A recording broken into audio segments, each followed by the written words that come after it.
I think it will be beneficial for you to tune in, and I think you're going to be able to pull at least something out of it. It's going to touch one of you guys out there that has the intent to grow or be involved in this business, the cannabis industry.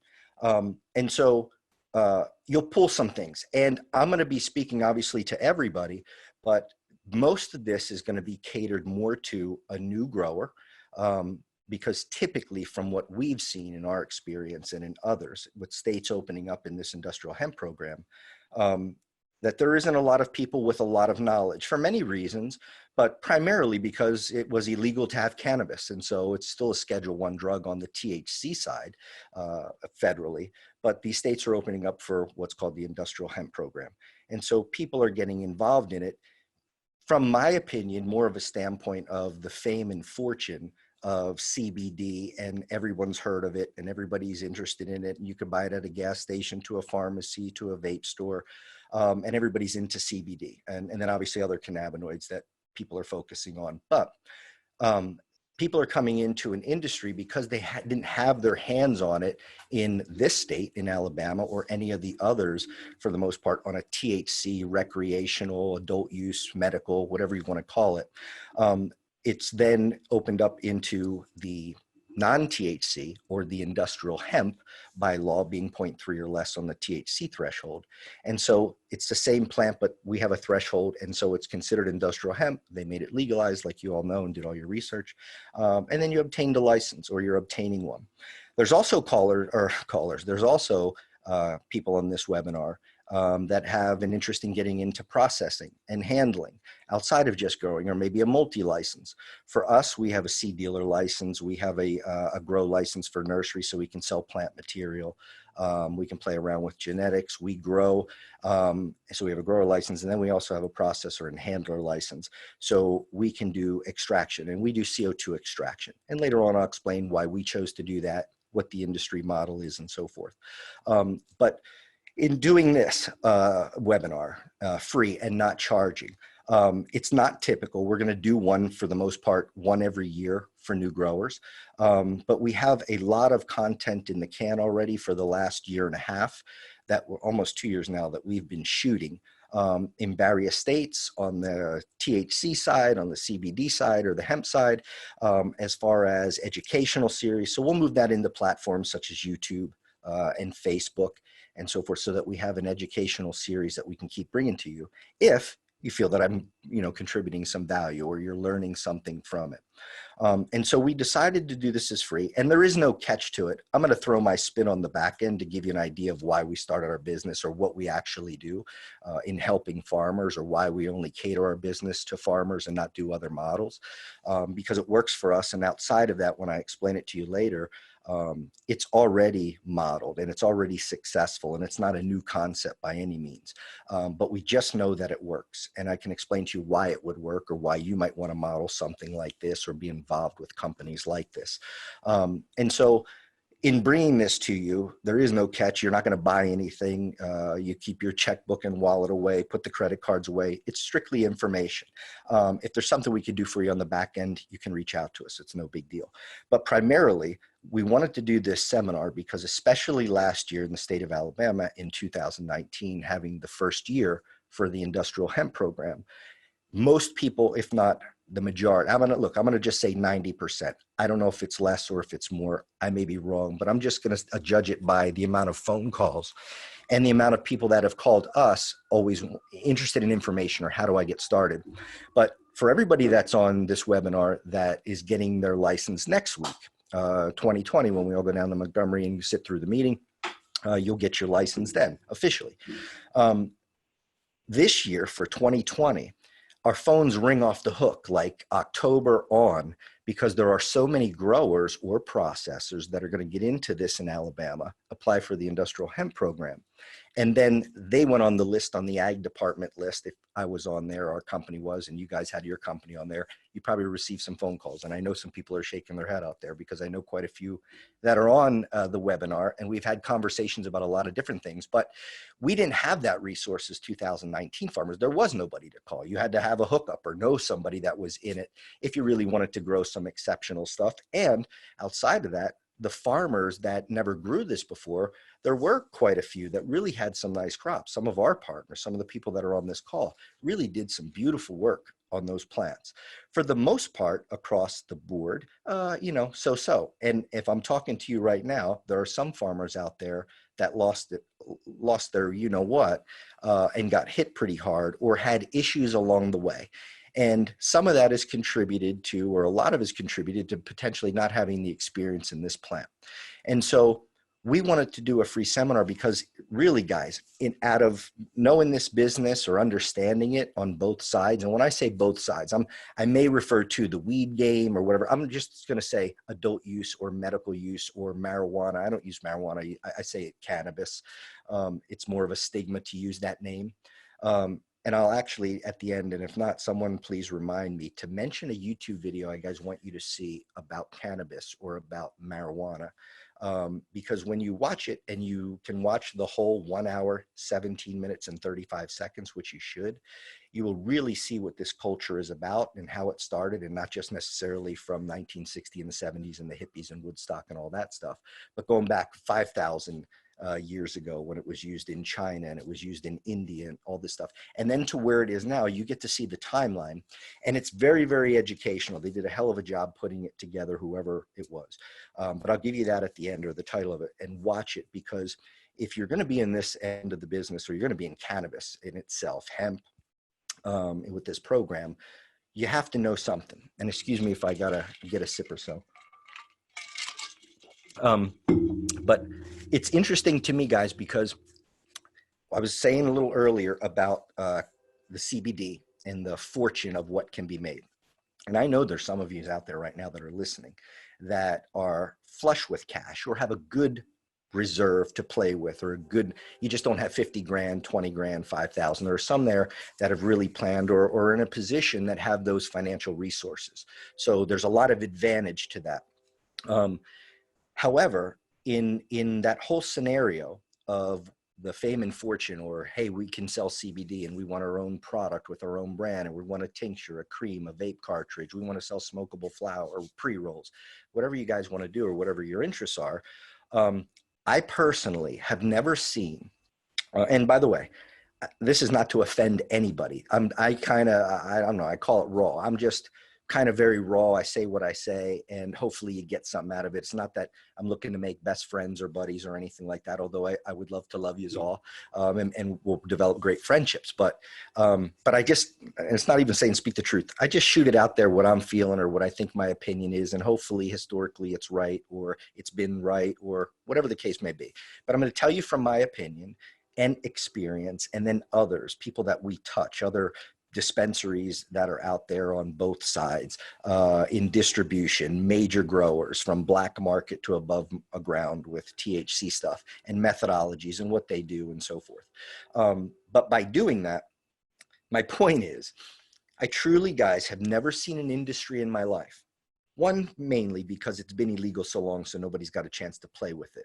But I've never seen anybody in an industry ever invest and get involved in an industry heavily, not necessarily all in. There's some major money being put into this program in the state of Alabama from you farmers out there. There's some that I'm talking to now that have invested a lot last year or are investing a lot this year, but it's not like, hey, I got 20,000 to play with.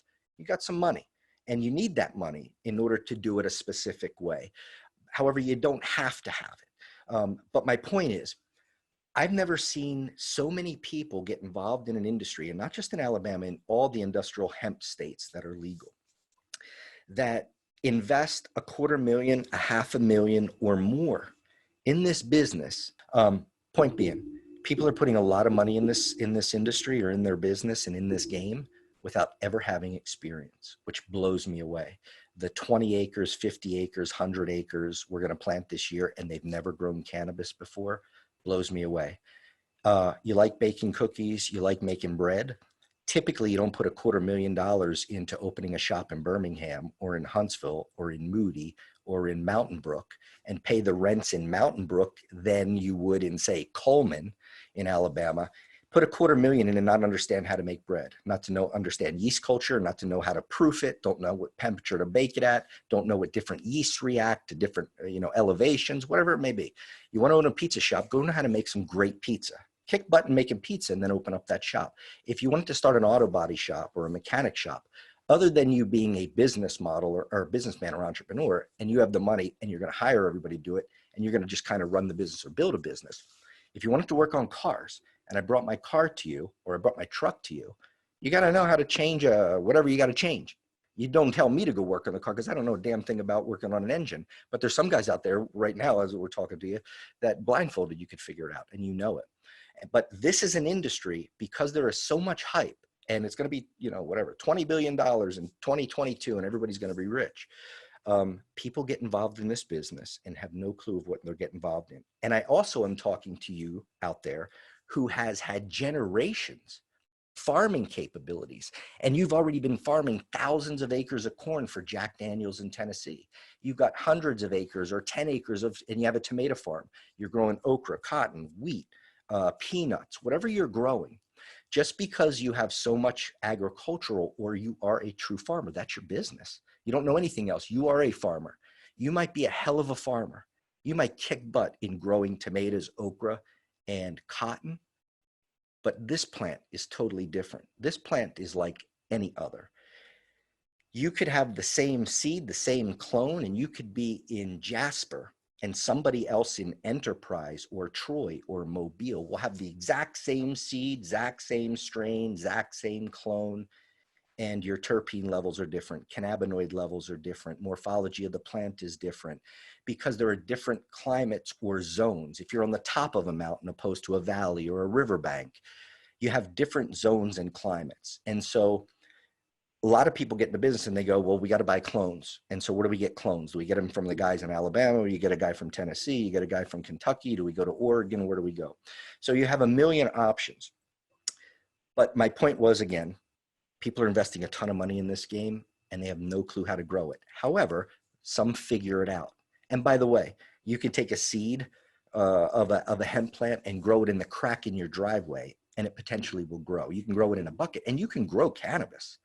But are you growing, or do you have the knowledge? And some of you do out there. In fact, some of you have more knowledge than me when it comes to nutrients and stuff like that. When you have the Auburn degrees and the chemistry degrees for extraction and density of molecules and how to pull each thing out if you want it to, how to use different solvent extractions or solventless extraction. There's a lot of talented people out there. So I'm not specifically talking to you, but I can tell you the majority of people that are on here are brand new growers, and they haven't even touched the plant yet. They're getting their license next week so that they can grow this year. And I wanted to at least give you my opinion or some education, some information out there to hopefully give you some sort of success for whatever that's worth. Okay. You might be incredible at growing it. This isn't for you then. But and by the way, if you're the farmer out there or the person out there who's grown weed in the backyard, in a closet, in the basement, in your buddy's, that type of deal. There are people that have, right? And so if you have experience in cannabis, or you were growing hemp at one point in another state, or you have whatever it may be, when you grow a couple plants for self-consumption, or you're in California with a medical card and you can grow 6 plants, or you can grow 12 plants. Some people bitch and moan and go, well, geez, I can only grow 6 plants. Well, what are you envisioning as 6 plants? Are you envisioning them as 3 foot tall and giving you 1/2 ounce, or 6 ounces, 8 ounces on a plant? Or are you someone in Oregon, NOCO? Are you someone in Washington State, Humboldt County, California, where you can take one plant and grow it 12 to 15 foot high and pull 6 to 9 pounds of bud off of it? So the person that says, boy, well, we can only grow 3 here in this state, well, who cares? But for us, we're growing it from a business standpoint. And so whether you've grown a little on the side, or you've had experience in it back in the day in high school, or whatever it may be, it doesn't mean you can produce that at scale. And so when you're in this game and it is your business, whether it's kicking the tires, you dipped your toe in with 5, 10 grand and you got an acre and you're going to play around a little bit, or you're going to go 3 to 5 acres or 10 acres and figure out where your sweet spot is in your success and your methodologies of how you plan to build this business. It's a whole different game from there. And at every level, whether it's seed production, whether you're going to be just a nursery and produce clones and supply to farmers, whether you're going to be someone who is growing, genetics, extraction, whatever you're doing, you got to have some experience in it, and you have to understand the responsibility. And so what we're going to touch on tonight, we're going to touch on some primary questions, guys, that you need to ask, whether you're purchasing seed or whether you're purchasing live plants such as clonal material to put in the ground for this year. You got specific questions that you need to ask. And if you don't ask these, you're only hurting yourself. I know I'm talking to some of you guys out there now that were farmers last year. And there are some of you that are listening to this that that didn't do well last year. And there's some of you that I did consulting work with that have lost everything. You've lost a couple acres or 5 acres, or the whole plot turned to seed and you didn't expect it to turn to seed, or you didn't want to. You all have your personal stories. I'm talking to the growers now from last year, and you're going to continue to grow this year. You know what the challenges were. And you also knew that you guys that are having this 2020 license are going to be on board this year don't have the experience yet of knowing what to do or what not to do, or potentially how to be more efficient in one way than another as the people before you. But it's a learning curve, and you guys will figure it out. I'm going to talk to you from the approach of from seed to clones, what you need to do, from growing, some nutritional type stuff, pest management, and then most importantly, guys, how to harvest it appropriately, how to dry it, how to cure it, and how to store it. And then what's the game plan? What do you want to do with that material? And you need to know that now. You want to know, do I want to extract it into an oil base? Do I want to blow it into oil? Do I want to have a finished product? There are people on this webinar that are all over the country. When I looked at the list, we got a lot of them from different states, not just from Tennessee, Kentucky, or who touches us, around our state of Alabama. We have a lot of people from those other states that are on. And so there are some states that don't have a problem with smokable flower. Guys, our state does. There is no law illegally saying that you can't sell smokable flower, but it's pretty much frowned upon. And so we don't produce smokable flower, or we don't process any from that perspective. We do trimming, and we handle, I should say process, but we don't sell smokable. So if you're in Tennessee and you need us to do a wet trim, a dry trim, a hand trim, run it through a machine trim, we can do that and then give that back to you and charge you for a service. But we don't move that. And I've had a lot of calls, or just talking even to our own guys that partner with us in farming practices. And I won't go on this because it's a whole nother subject, and it can be something that is so controversial or argumentative, but everybody wants to sell smokable flower. And I'm going to tell you why it's not a big deal to sell it. Now, you could potentially make a hell of a lot of money, and it's everywhere, and nobody's busting the gas stations and no one's doing this. But if they ever wanted, you have a different responsibility. You hold a license to grow and a license and or to process. And so if they decided to make an example out of anybody, if they decided to start busting the hemp shops, whatever it may be, you have a license, and you potentially can have that stripped. So if you're willing to have that risk, if you're willing to play on that edge, then you do whatever you want to do. If you have a real understanding or patience in the game until it is more acceptable, legalized, whatever you want to call it, then you hang out. There's a million other things that you could be doing to potentially generate cash. So if you're intent, guys, or you're like, hey, I'm growing 5 acres this year because I want to move smokable flower in Kentucky, Tennessee, or Bangladesh, you can do whatever the heck you want, but you have a responsibility. And if you truly are creating a product for the end user, there's a better delivery system. So we'll leave it at that, but I can get into it later on. But the point is, you have to understand why you're in this business. Why did you get a grow license for 19? Why are you in 2020? What's your dream? What do you want out of this deal? If it's just because I want to make a lot of money, you may be short-lived, unless you could just keep burning cash and stay in the game, but you probably won't be very profitable if you're in it for a quick pop, if you're in it for a short start. We're in this game forever. It's our lifestyle. It's what we do. And I don't want to go back to doing anything else. And so we have a lot of time in this game. And Right now, if you study any of the guys out there that are getting any of the benchmark reports or stuff to see how much feminized seeds, regular seeds, biomass at these thousands of pound levels, what isolate, crude, distillate, all that stuff is going for, we can get these indexes like a stock market. We can get them on a daily basis, monthly, weekly, but we have an idea of what's going on. We keep a great perception or ear to the ground with everybody else that we're in contact with. And so we can see where money is in the market potentially and where stuff would be moving. This industry right now, it seems to be a race to the bottom, guys. It's my opinion. It's what you've seen. Not this past December, but the December before, so December 18. You know, at one point, crude oil or distillate, I'm sorry, was selling for 6,000, 8,000 a kilo. If you can get 1,200 for it, $2,000 today, you're pretty happy. So the amount of the way that that's fluctuated over time, it's ridiculous. And so you have a challenge where the state last year, don't quote me, I think it was 150, 156 licenses between growers and processors, and then X amount grow. Not everybody, I'm sure, did. This year, states let 700, 800, however many grow. So understand that when you build a business, or this business, the industrial hemp program, in my opinion, is around because they're working off of proposed revenue, right? The government or politics or industry looks at industry and says, especially government looks at industry and says, where do we generate billions of dollars of proposed legal revenue? And so they open up markets. And so with this industrial hemp program, it's opened up. They want to make a lot. If your license costs you 1,200, let's just say 150 sent it in last year, it's 300 grand.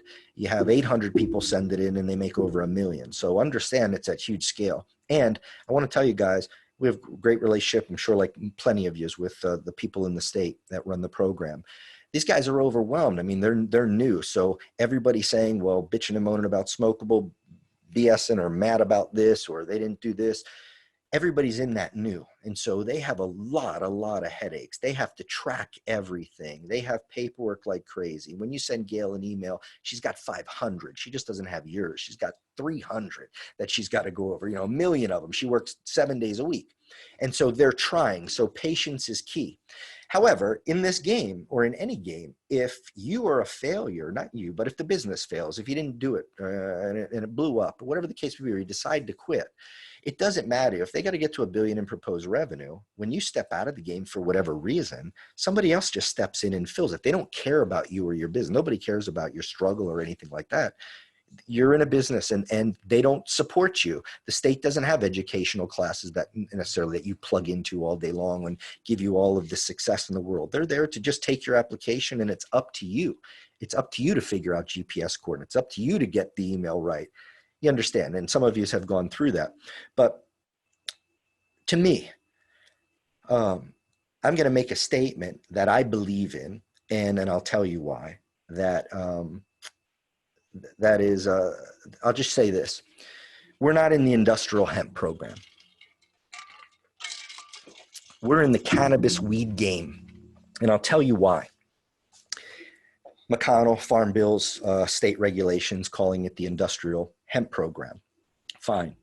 We're in a position where that is defined by one molecule's interest of elevating or recessing. 0.3 or higher THC, it's weed. Recreational, medical card, adult use, whatever states they are, wherever you're at. You can consume it, possess it, grow it, depending on the state regulations. We are not growing industrial hemp. Industrial hemp are, for instance, strains that grew in India many, many years ago, in Thailand, in China, in areas of Europe, where this plant grows 15, 12, 20 feet tall, no buds, few leaves, all fibrous, mast, and stalk, right? They're not harvesting anything but the mast material, the fibrous material to make, like we all know, the ropes, the sails, the Declaration of Independence, George Washington grew it. You got an idea of the history. Shirts, paper, whatever the case may be, car parts. That's industrial hemp. We are growing a plant that is used to exceeding THC limits, okay? And we're trying to suppress that. We're growing strains in the original CBD strains from 12 years ago, when a few of the guys in California and Dr. Abrams and so forth actually studied it. The Harley Sues, the Harlequins, the ACDCs, the Tsunamis, the stuff that was a brand new cultivar that nobody wanted. There was no value. They were growing, they were the underground weed smokers that were growing this stuff and realized that it helped Ringo's back pain or it helped another person. Nobody wanted to buy it. It was terrible because you can't get high off it. But then they realized there was medicinal values to it and science behind it as they kept doing research. And then CBD is what it is today. But we have so many strains, and you know it because you're getting the same emails that I am. And they may be incredible companies and great seeds. I'm not judging the company. But when you look at every strain, we know everybody here that had been in farming last year in this program and are in it for this year. If you're doing any of the research, you know sweets, Franklins, cherries, the wine strains, Chardonnay, a cobbler, whatever the strains are, T1s, they're common. And so a lot of people grow them. But you have, like we said earlier, space candy, rock candy, this haze, the landrace strains of cannabis, the THC, whether it was in the Pakistan regions, whether it's in Durban, South Africa, whether it's in Jamaica, you had landrace strains. There's really hardly any landrace strains. It's been so cultivared that there really isn't a landrace out there. People want to find landrace stuff. But, you know, let's say in the 60s, there was 500 or 1,000 strains of weed. Today, there's 12,000 because everybody thinks they're a breeder. And I'm talking THC side even. They think they're a breeder. You find 2 seeds in your bud, you start growing it, you got a male and female, you cross-pollinate, and all of a sudden you take this particular strain that gave you this higher experience with this, you marry them together, and now we have Jimmy's little crack candy, whatever you want to call it, or Jimmy's dream. And then it's a new strain. And that makes it a very difficult from a scientific perspective for the doctors that are out there in dosing this. It's like, okay, we all feel, and you should if you're here, that there should be some medical benefits to CBD. There should be a passion behind it, a proof. And it's either worked on you that I'm talking to now or it worked on a loved one. So you have experience or know somebody maybe that had an experience with it. But it could have been, for instance, a certain cannabinoid ratio or signature within the markers. And it could be heavily dominated with, say, a pinene, myrcene, and a humulene. Well, one, if you're buying that strain and that specific strain or one-to-ones without, you know, beta-caryophyllene or something, whatever that concoction is that specifically worked for that person, they have a lot of issues. One is the supplier, the breeder, the grower able to grow enough of it to meet demand? Or does it just come in cycles? Because this person needs that medication all the time. So they need repeatable, consistent proof. And to be able to have that all the time at those specifications or the recipe, if you will, within those cannabinoids. And so if you can't find that, then you go, okay, I got to find these other strains that have similar signatures and then try a different blend to try to duplicate what I gave Jim, whose back pain was killing him, or his Crohn's disease, or his epilepsy, or his whatever. And there is no repeat type of scenario like in the pharmaceutical industry where you're using synthetic drugs, or you go into a lab and you could have guys super sacks full of whatever powders and stuff to make a caplet or to build the recipe. You don't have that in this, unless you're very large scale and all you grow is this strain and you can supply the world. But for the most part, from the medical perspective and crossing over to legalization or federally legal and whatever cannabis you want to work with, it's tough to get those repeatable results. And even in same strain, if you just change your nutrient program the following year, or for you farmers out there, even growing this year, but grew vegetables, man, we had 100 degrees for, I don't know, 2 months, 3 months. I mean, you know, you kill yourself. If you're not in the house by 9 in the morning, 10 in the morning, who the hell wants to work? You know, you got morning and then you got evening. So, you know, it's brutal. Drought. Now we got so much rain, we don't know what to do with it. But that same strain you have the next year, if environmental conditions, methodology of growing is different, nutrient program is different, you change anything, you can change the direction of cannabinoids and of terpenes. And so you don't have 100% consistency like you did before, unless it's absolute control environment. But that's the challenges. So going back, people are investing, and it's exciting because there should be a lot of people in it. And in fact, to do it as a business, I think you should have a license, but I think people should be able to grow it. Anybody should be able to grow it. Like on the recreational or adult use side or a medical card, X amount of plants for their benefit. But once people start growing, and you know some of you's out there that grew it even for the first time, this plant is like no other plant. And then you get addicted to it and you have a passion. And Mitch, one of our guys, if you're on there, Mitch from Kentucky, welcome.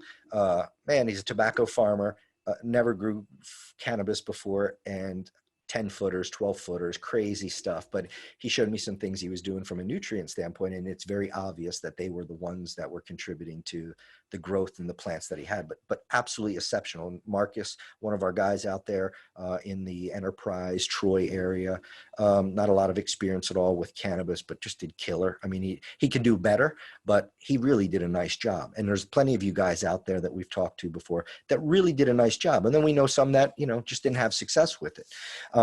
But we're not in the industrial hemp program. We're in the weed game because we have to worry about THC thresholds. It doesn't matter what does matter. It all matters what strains, but you could do everything along the way. And when you watch your YouTube videos and you Google and you do all the research that you should be doing that's available, it becomes then very real when you're in the environment and you have 5,000 plants growing. That video becomes very real. Now, do you remember why you have a silica deficiency, or your CalMag isn't doing what it should be, or your iron or B vitamins or multis aren't doing what it should be? Do you know it's even a multi that caused that? Or is it environmental stress, or is it something? You got to go back to that video to understand it. And you have to just be in the field long enough and have enough experience to understand how to dial something in to potentially mitigate it before it becomes a huge problem. When you got PM, powdery mildew, it's already happened. It happened. The mold spores are 2 weeks ago. You're just seeing it now. And sometimes it's too late, or you can salvage some of your crop. But we have a threshold that we have to work with. So when you watch the YouTube videos of the guy growing cannabis in, you know, a THC, or even hemp in some of these regions, they go to full maturity. They wait till the trichomes are at a specific color, a certain potency. They're testing along the way. They wait till absolute ripeness and the best that they can possibly produce. They have the luxury then to go through the drying and the curing to really create a beautiful plant or a beautiful flower or bud. Sometimes, and in most cases, you don't have that luxury. So you don't have the luxury of letting it go to full maturity because you have to worry about THC levels. And there are farmers out there now that are listening that I'm looking at right now, that you had some hot product from the state and they had to destroy it, whether you wanted to do it or not, whether you meant to make it, have it happen or not.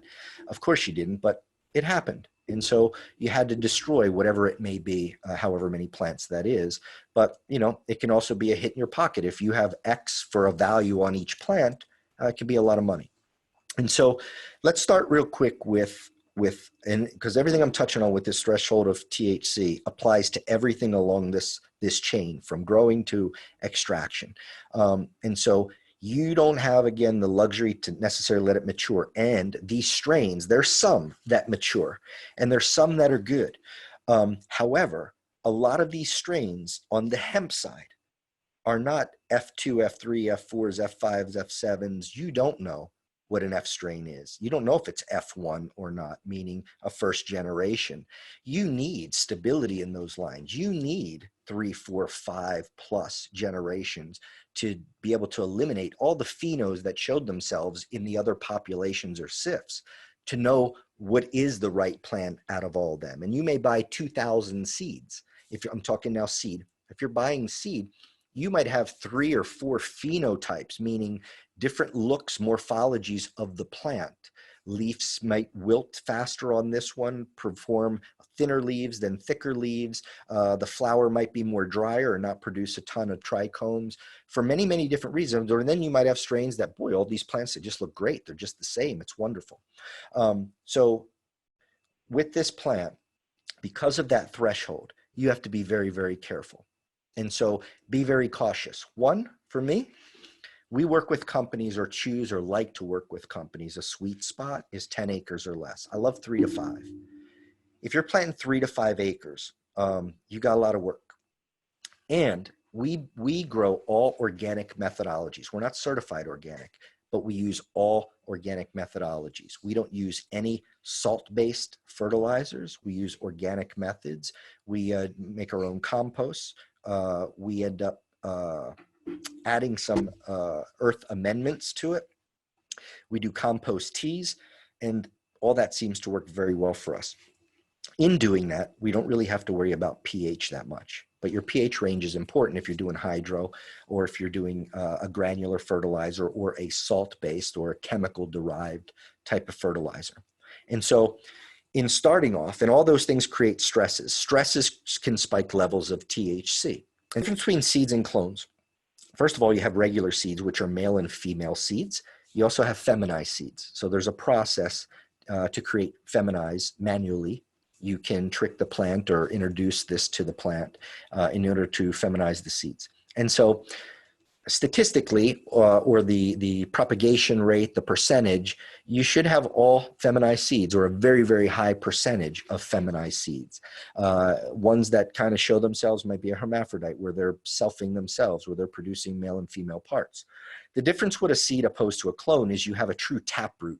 In that seed, you have its supplements, its sugar load, its carbohydrates, its growing supplements to make it crack that shell and then determine where the crown of that plant is, so that we have roots going down and you have green plant material, the rest of it above ground, that's going to create simulation for photosynthesis, receive the light and all that stuff.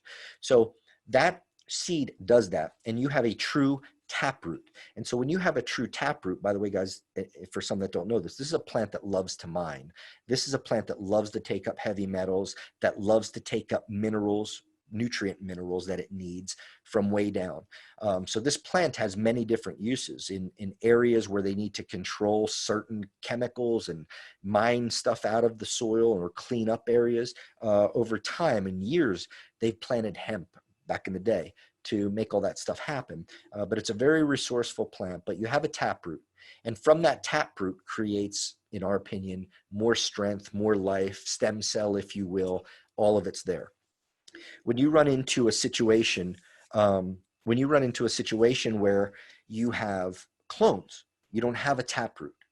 You have second and tertiary roots that are growing. And so it's not hard to do clones, but that's the difference. And so I believe you'll always have a stronger, more standard plant, or more from God's mouth, right, the seed, to grow opposed to a clone. So here's the questions you need to ask. One is, you're going to obviously have a COA because you're going to be buying seeds, whether it's through us or whether it's through somebody else. You're going to buy seeds. So you have to have the proper paperwork, the COAs behind it. But what's important to know is, if you're going to use regular seeds, if they're cultivars that are conducive to very good growth rates, giving you the cannabinoid or terpene signatures profiles that you're looking for, whatever your end product is or what you're looking to do in this business to make money, that's the direction that you have to go in and understand what's going to work best for your model. And so when you're purchasing them, if you buy feminized seeds, it's less of a headache.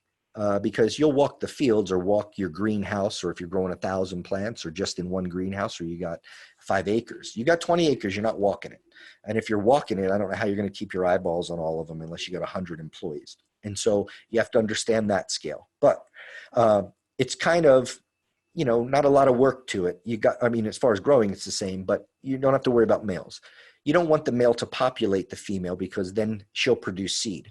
And if she has to put anything into other than growing incredible potent flower or exceptional quality flower, she's going to move her energy into doing seed production. So it's going to lower the potency. So you got to, if you're willing to cull the males out, great. They're a lot cheaper and you can do well with them. But you got to be able to be in a situation where you can walk it. So an acre, 2 or less, you can get away with, and it's nice. If you think you can do it 3 and 5 acres, go ahead. But that's important. So you want to find out where the seed source is.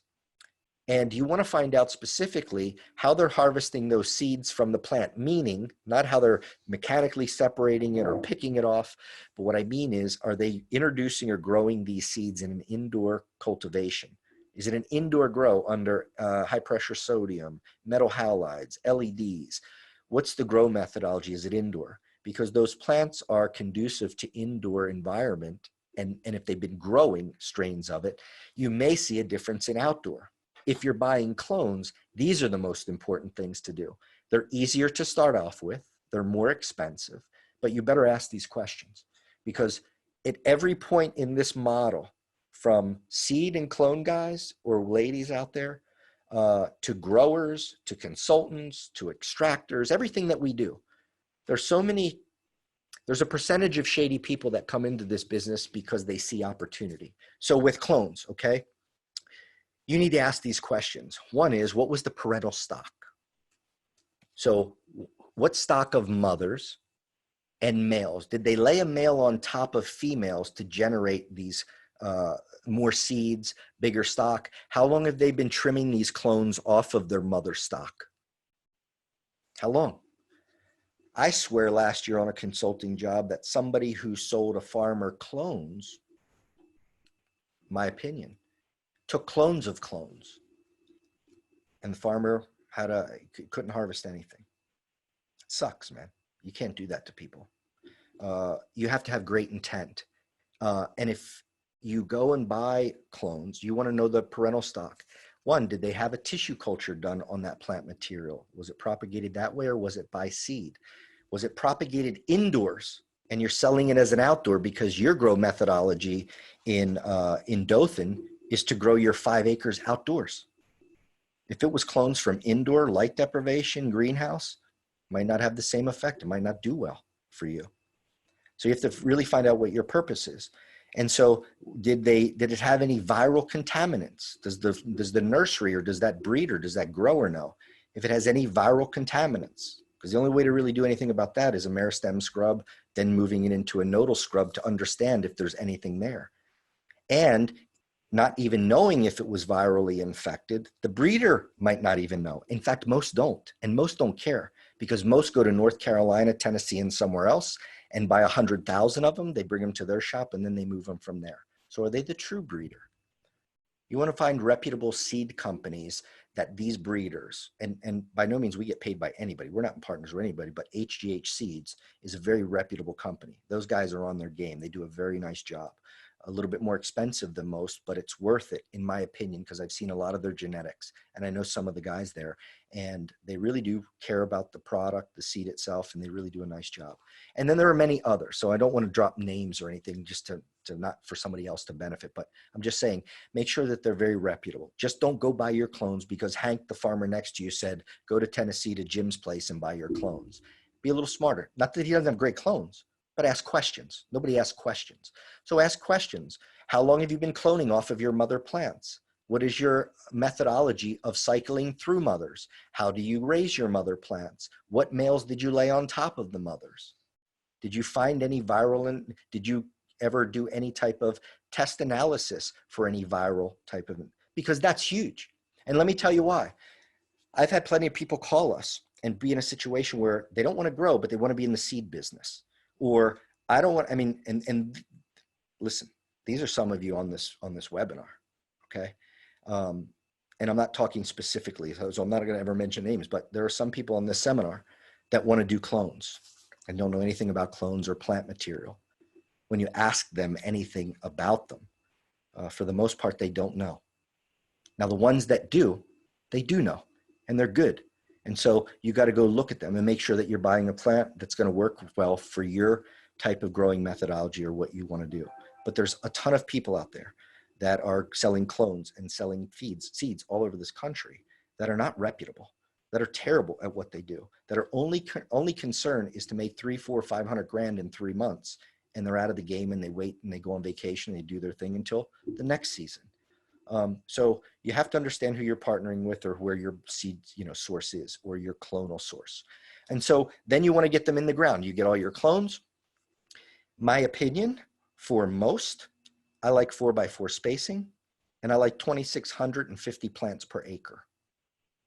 Works by a 4x4 per acre. So you can stretch that, okay? If you want to grow 2,000 plants, you're just selling yourself short. You're leaving money on the table. You want to grow 3,000. So it depends on that variety.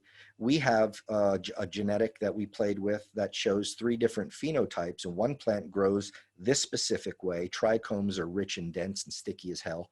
And it's a 7-foot plant. And we also seen where it's a 5-foot plant, but that's a plant that once you top it, or if you tried to top it and you're starting to grow 2 now, when you just brush up against it in the greenhouse, It snaps and splits down the center. Well, that's not a good cultivar for somebody to grow at scale. It's good to play around with for a couple plants to see what it does or what it doesn't do under certain environmental conditions, under wind load, under humidity stress, temperature stress, whatever you're going to do to stress the plant to figure out how the stability of the plant is. But if I sold you 10,000 clones of that material, and you're in a situation where you get good wind flow, good wind flow all the time, and whether you do or don't, and we have a 40, 50, 60, 70 mile an hour wind that comes through, 20 mile an hour wind, all your plants are down. But if you have a couple of the other strains that we do, or many others that you guys have access to, or that people grow, boy, it's very whippy. It's very vivacious. It's not woody at the top. It's very pliable. And so there's different conditions. And if you're looking to grow 4 to 6 foot to 8 foot plants, you can get away with a 4x4, even a 5'5" spacing. But the point to this is, I don't get caught up in 2,650 plants per acre. I worry about canopy. I don't worry about plants. So some farmers go, if I can put a pound of plant on, it's worth this in flower form or in extraction form. I don't. I look at canopy. So can I train a plant? Do I have the ability to train a plant with however many acres I got to give me wide canopy? Because if I can expose more colas to the sun and convert photosynthesis and make everything happy, then I can produce more volume. Almost everybody's not going to have that luxury unless you're a little greenhouse or you're an indoor grower. You can play around. But when it comes to growing outdoors, you have to pick a strain that's conducive to you. And so one thing from a perspective of when I put in that little teaser, the little flyer is, growing 30 to 50% more. One of those factors is in training. So if you take a plant and let it grow and it grows 7 feet tall, and let's just say it, you know what a typical cannabis plant looks like. If you were to, at its 4th or 5th node up, start snipping the new growth and creating 2, and then snipping the new growth on those 2 and creating 4, and then 8 and 16 and 32, you can create a lot more tops.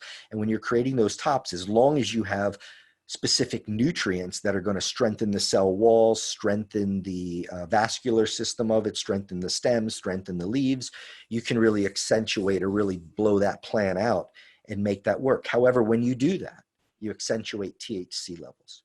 And so there's your problem. When you introduce specific nutrients to it, or too much or too little, you can spike THC levels.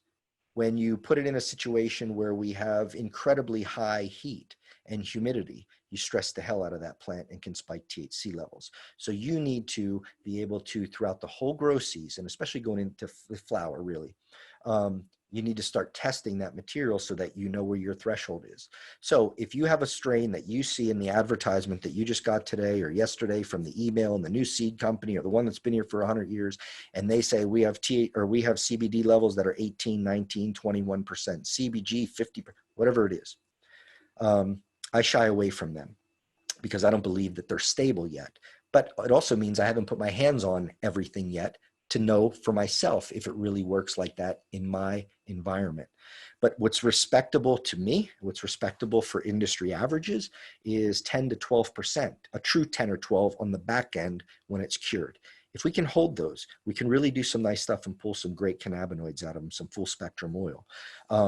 But you have to grow good stuff in the beginning. It has to be good. You got to grow great stuff, because when you bring it to extraction, if that's the end use for you in moving it forward, then whatever you give them is what you'll get out of it. And so you can grow it. And plenty of you on the webinar grew it last year. And you've seen what success you didn't have. And so starting off with good genetics is very crucial, okay? When you guys are planting and you started your seeds or you have your clones, go out and invest in mycorrhiza. You can look on Amazon. Great White is a brand. We use it. We've played around with other ones as well. But Great White is a brand. It's not inexpensive, little tiny jars, maybe $30. But it is living organisms for the mycorrhiza, which basically it stimulates a lot of root development. So when you have your roots, it's adding roots on top of those roots, which then allows the plant to mine for more material as far as nutrients or whatever it might need to efficiently live its life or to maximize its potentials. And so use mycorrhiza. If you're not, I mean, it's a quick tip. If you're not doing that, use it. And now if you're planting 50,000 plants, you know, you got an investment in mycorrhiza, but that alone, mycorrhiza alone, will put volume on your plants, because it all starts with the soil. If you guys are using Miracle-Gro, we can see the side by side on TV, right? Use Miracle-Gro, the plant looks like this. This plant looks like this. Well, it's loaded with nitrogen. And so nitrogen is the growth element of that plant. And so it's providing a lot of green growth, chlorophyll production, is trying to maximize it, but it really pumps that plant up. But sometimes it produces low quality or doesn't fruit properly. If it's tomato, you know, sometimes it's later on. And guys, you're farmers, right? For the most part, a lot of that I'm talking to here are farmers. Don't just go to the co-op and buy 10, 10, 10. 15, 15, 30, whatever you guys are buying in a granular, and get on the tractor and start spreading or doing stuff like that, because that is different. I'm going to give you a tip here, guys, that I hold close to myself, which is it's ridiculous in a way because it's so simple. But this really will improve your grow and improve your knowledge base. If you just use this one simple tip, and we save it always for consulting. If you're going to go on YouTube or you're going to go out there and do research how to grow weed, research how to grow THC.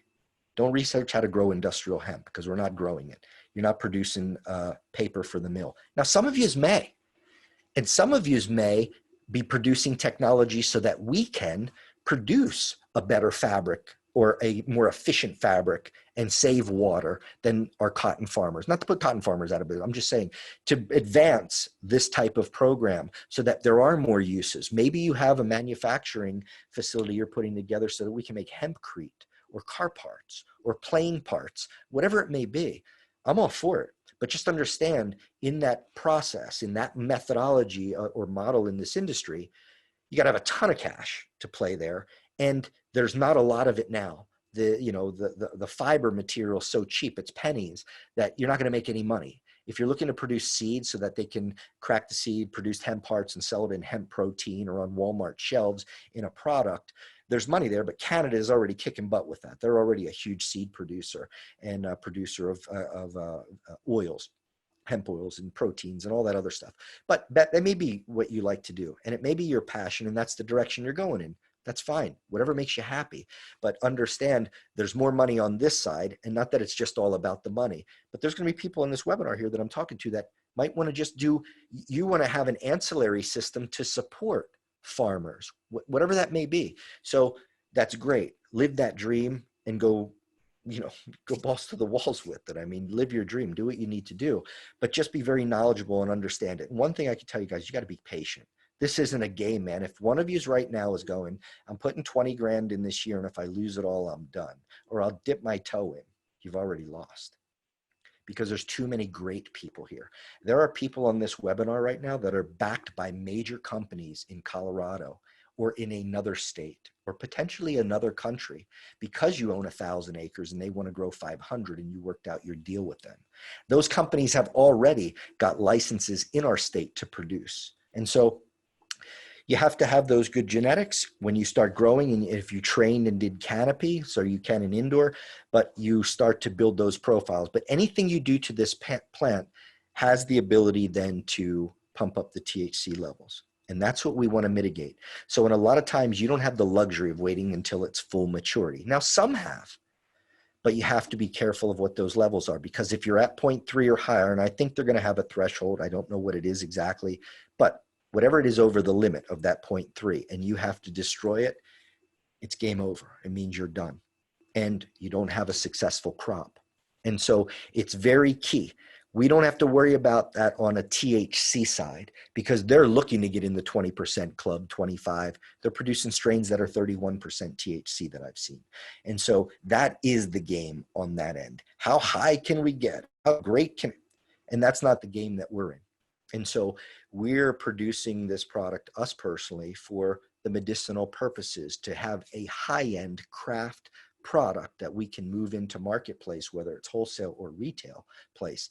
We do white label. So if you have stuff that we put into an extract as far as an oil, We have the capabilities of formulation, so we can create tincture bottles, we can do salves and creams, and we can do caplets, and we can do vape cartridges.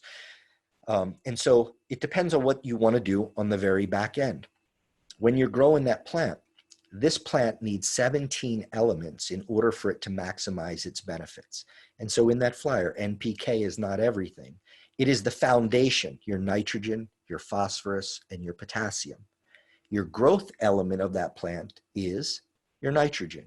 The energy of that plant is the phosphorus. And so the phosphorus, when it gets dialed in and when it needs that, that's going to provide the energy, the growth of it. Your potassium, as most know, of course, farmers, is going to be for more fruit and flower abundance or development. Go look at growers, go look at breeders, understand cultivation, but understand and educate yourself on everything about growing marijuana, the THC side, because that will help you grow great hemp. But your factor is the THC. So that's what you have to worry about. And so in third week of flowering, if you're at a 2.89, you got to call the state or send in you got to get that harvested, because it's a matter of days that it could flip. Some of you that are on this call that we do extraction for, you got it hanging in a barn and you had it perfect moisture content, and it was at, for instance, 8 or 10, and then you went to harvest it or take it off the hooks the next morning and it was at 17. Overnight things happen. And so there are specific things that help mitigate the elevation of THC. But out of those here, in a list, nitrogen, phosphorus, potassium, calcium, and magnesium is important. When you're using calcium, that's going to be good in strengthening all of the fibers in that plant, making stronger stems, building better cell structure and thicker cell walls. When you have the appropriate amount of calcium and magnesium, our goal here is to pump up the brick levels on this plant.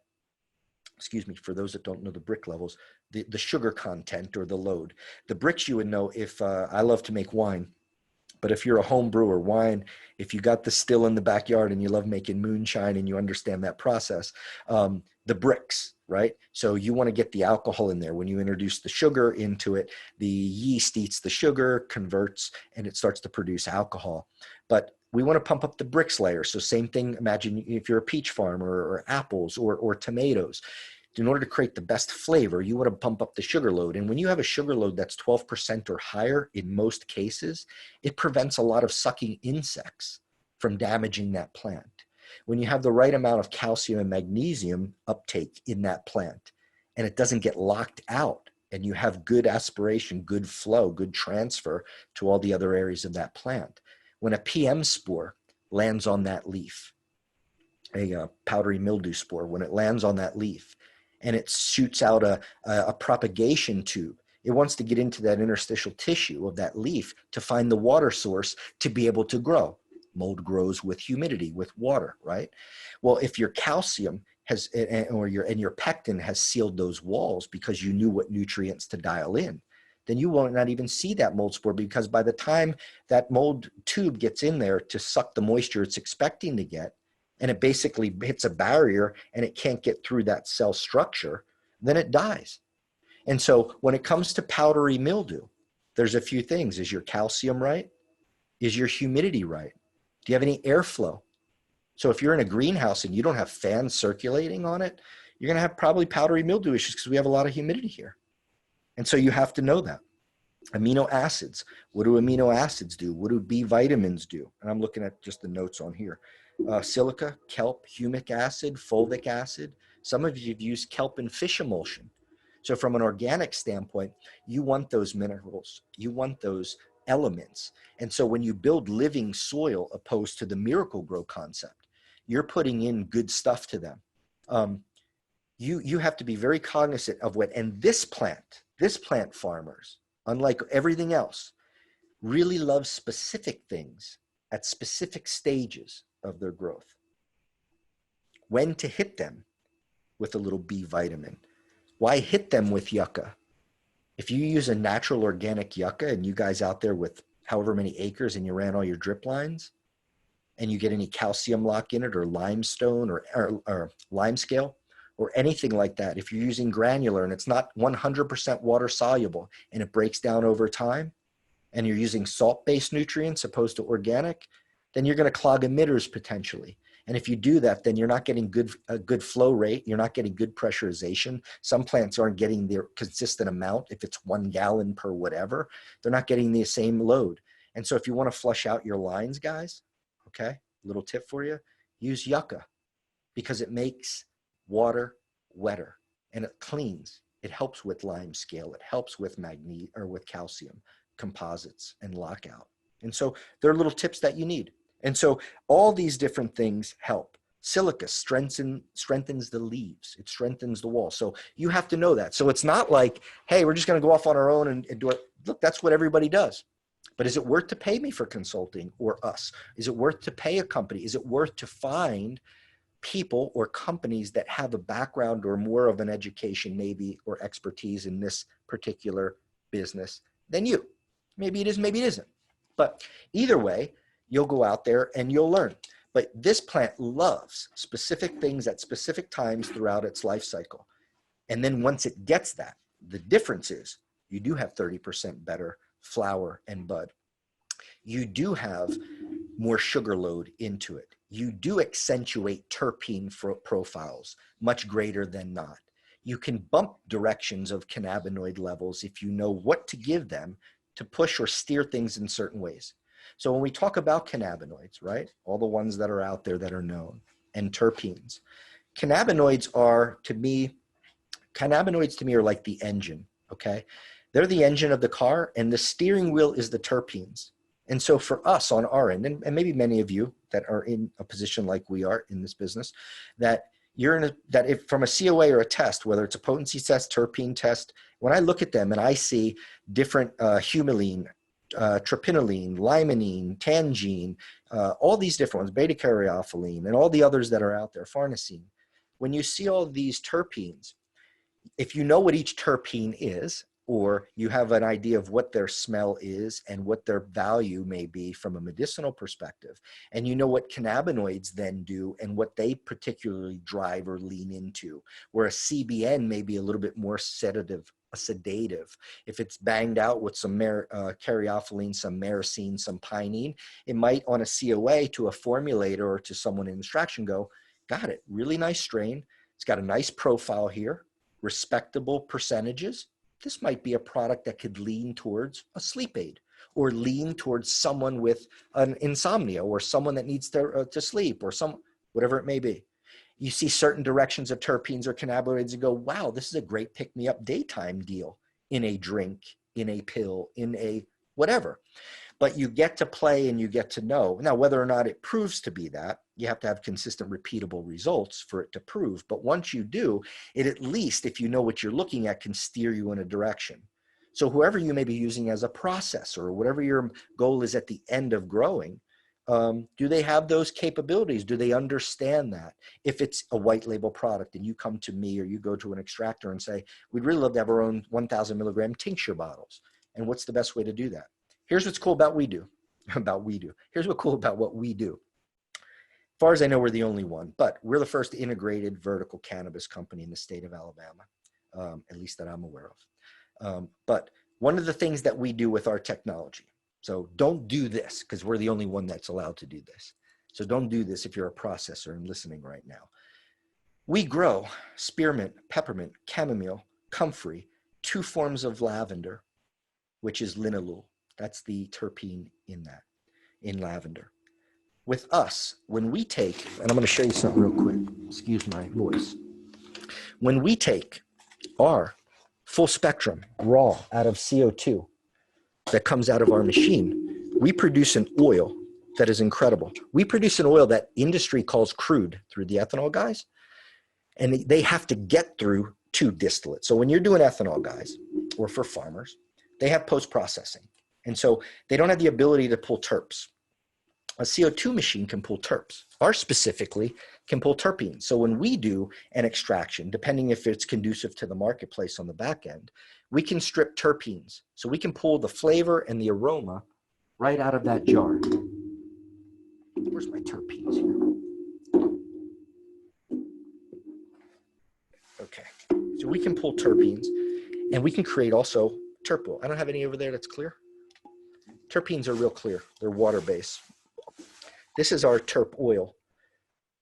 If you can kind of see that, it's very water-based, perfumey, really cool.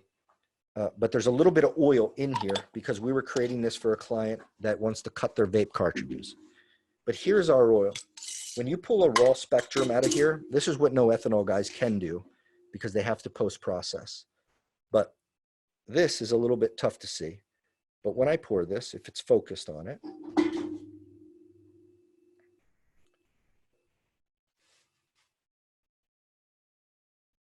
I can get that to just,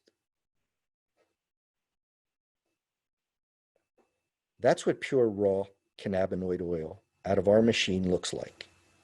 It glistens in the sun. It's really, really nice. And when you have pure oil like that, that comes out of a machine with no post-processing, meaning they didn't have to freeze it, they didn't have to separate the alcohol from the fats, lipids, waxes, and chlorophyll. And then they have to go into rotovaporization, or they have to distill it to separate the alcohol and recover it from the oil. 100 acres and using combines and huge machinery to harvest your hemp, it's no good. Now, people do it at scale, and they're millions and millions and millions of dollars. I'm talking from my opinion as a craft cannabis extractor or grower. When you want to grow exceptional stuff, you can't use mechanical separation. You can't, when you guys call me, say, well, the guy in X has a dryer that I can put 1,000,000 pounds a minute through and it'll dry it in 14 seconds, 15 minutes, 3 hours, wherever the hell it is. You kill them. You kill the terpene. You don't preserve the integrity of the trichomes, especially if you didn't know how the hell to dry it or cure it properly, which most don't. And the idea or the perfect methodology is not because I have a barn, because I have a horse barn, because I have a tobacco barn, because I have whatever. Listen, it's not the most perfect way of curing and procuring this type of plant. However, if that's all you have, that's all you have. So let me leave you with this on that. If you don't have a controlled, or you need a controlled environment for optimal drying and curing appropriately for exquisite cannabis, you need to have an enclosed environment that you can control humidity anywhere from, say, 60 to 50%. And you need to have a temperature that's 75 to 72. And you'll cure for 10 to 14 days. If you're curing at 60 humidity and you have a temperature of 72, it's going to take you longer. Imagine fine wine. What do the grape industry say? We cure over time. Jack Daniels, I mean, if anybody drinks any liquor or beers, right? Aged. Everything is aged. Well, if you want to produce incredible cannabis, you age your cannabis. And so don't dry it in an hour and a half or 4 hours or 9 hours or in 2 days, because the trichomes are so brittle, you won't preserve anything. And then when it gets to an extractor, they're going to be disappointed. And, or you're not going to make the money you thought you would make. Because your COA in the beginning of the year said you're going to have 13.5, now your COA says 5. If you go into a situation where you're growing that and it's not great, whether you have 1 acre or 50 acres, and I have Mary, Jim, Marcus, Billy, Rob, Mary, Christy, whoever, and you're growing it hands-on, you can cultivate or harvest hands-on, you have a controlled environment. We have a farmer that has a barn that has every hole and leak in it, that air and anything else can come in.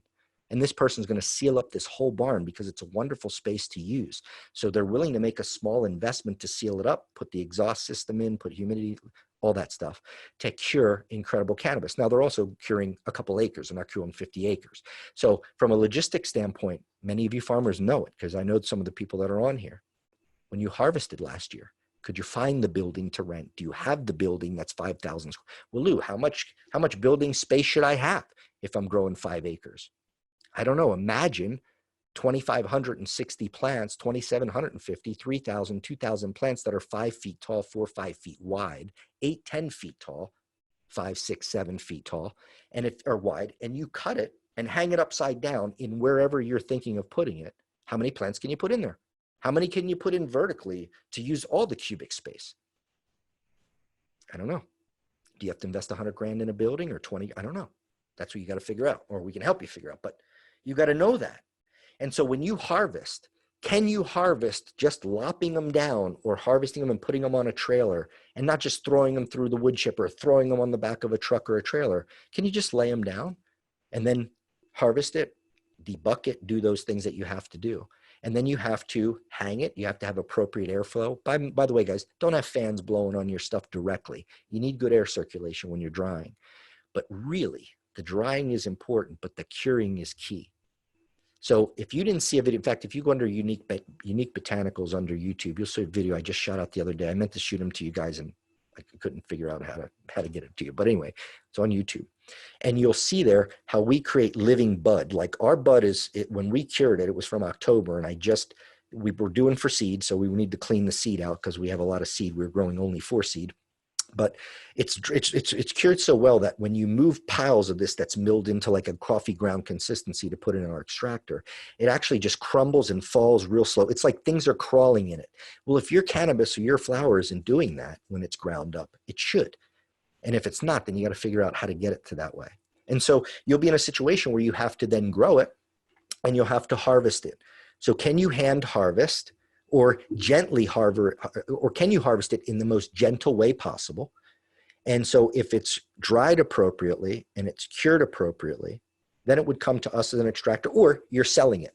So if you say, hey, Lou, man, I'm just going to sell this. I got 3 acres worth, and it's going to be worth, I don't know. Some guys are stuck on $200-$300 a pound now, and they won't move it. So they'll let it sit in their shop forever till $200 a pound comes back again, or they can get it. And some get $700 a pound. And some of the guys out there are only getting $10 a pound, or $1 a point, or 50 cents. It's the quality. So if you create incredible quality, you're going to command the most amount of pricing, whatever that is, because it fluctuates like a stock market. So whatever anybody's willing to pay for it is what you can sell it for. In our model, we say, look, you can make 2, 3, 4x or more if you do it in extraction. And we're going to be very forthcoming, because I like saying, I know a lot of people that are on this, or some of the people, but there's evidently over a few hundred that have registered. But I know there are people on this called to get information to pick our brain or somebody else's brain so that they can adopt it in their methodologies as our competitor. I don't care. It means nothing to me. I just want to produce content or get information. I think we'll be okay. And I think everybody else will be okay. But we're long-term. And so we say, we built a model for our company to only help and service farmers. And so if we can produce our own genetics, or using genetics that were there, and don't play with them if they're great already, but if they show some instabilities or some certain directions that might not be appropriate, and might be, we need to do some things and play with them a little bit. We have a situation where we can sell seed, where we can sell plant material, but we only sell it to the people that partner with us as far as our farmers. So we don't sell our seeds just to anybody, or plant material, because we're not necessarily in that business. We just have access, and we want to be able to help our farmers. So we know what strains. Out of the 9 or so strains we grew last year, there's only 3 guys that worked great. There's others that have potential. And there's plenty of seed and clone guys that sell that stuff now because it grew and they have 8 million seeds. So they want to make their money on it. But it doesn't mean it's right for the farmer. And that's getting back to the very beginning where I said you got responsibility.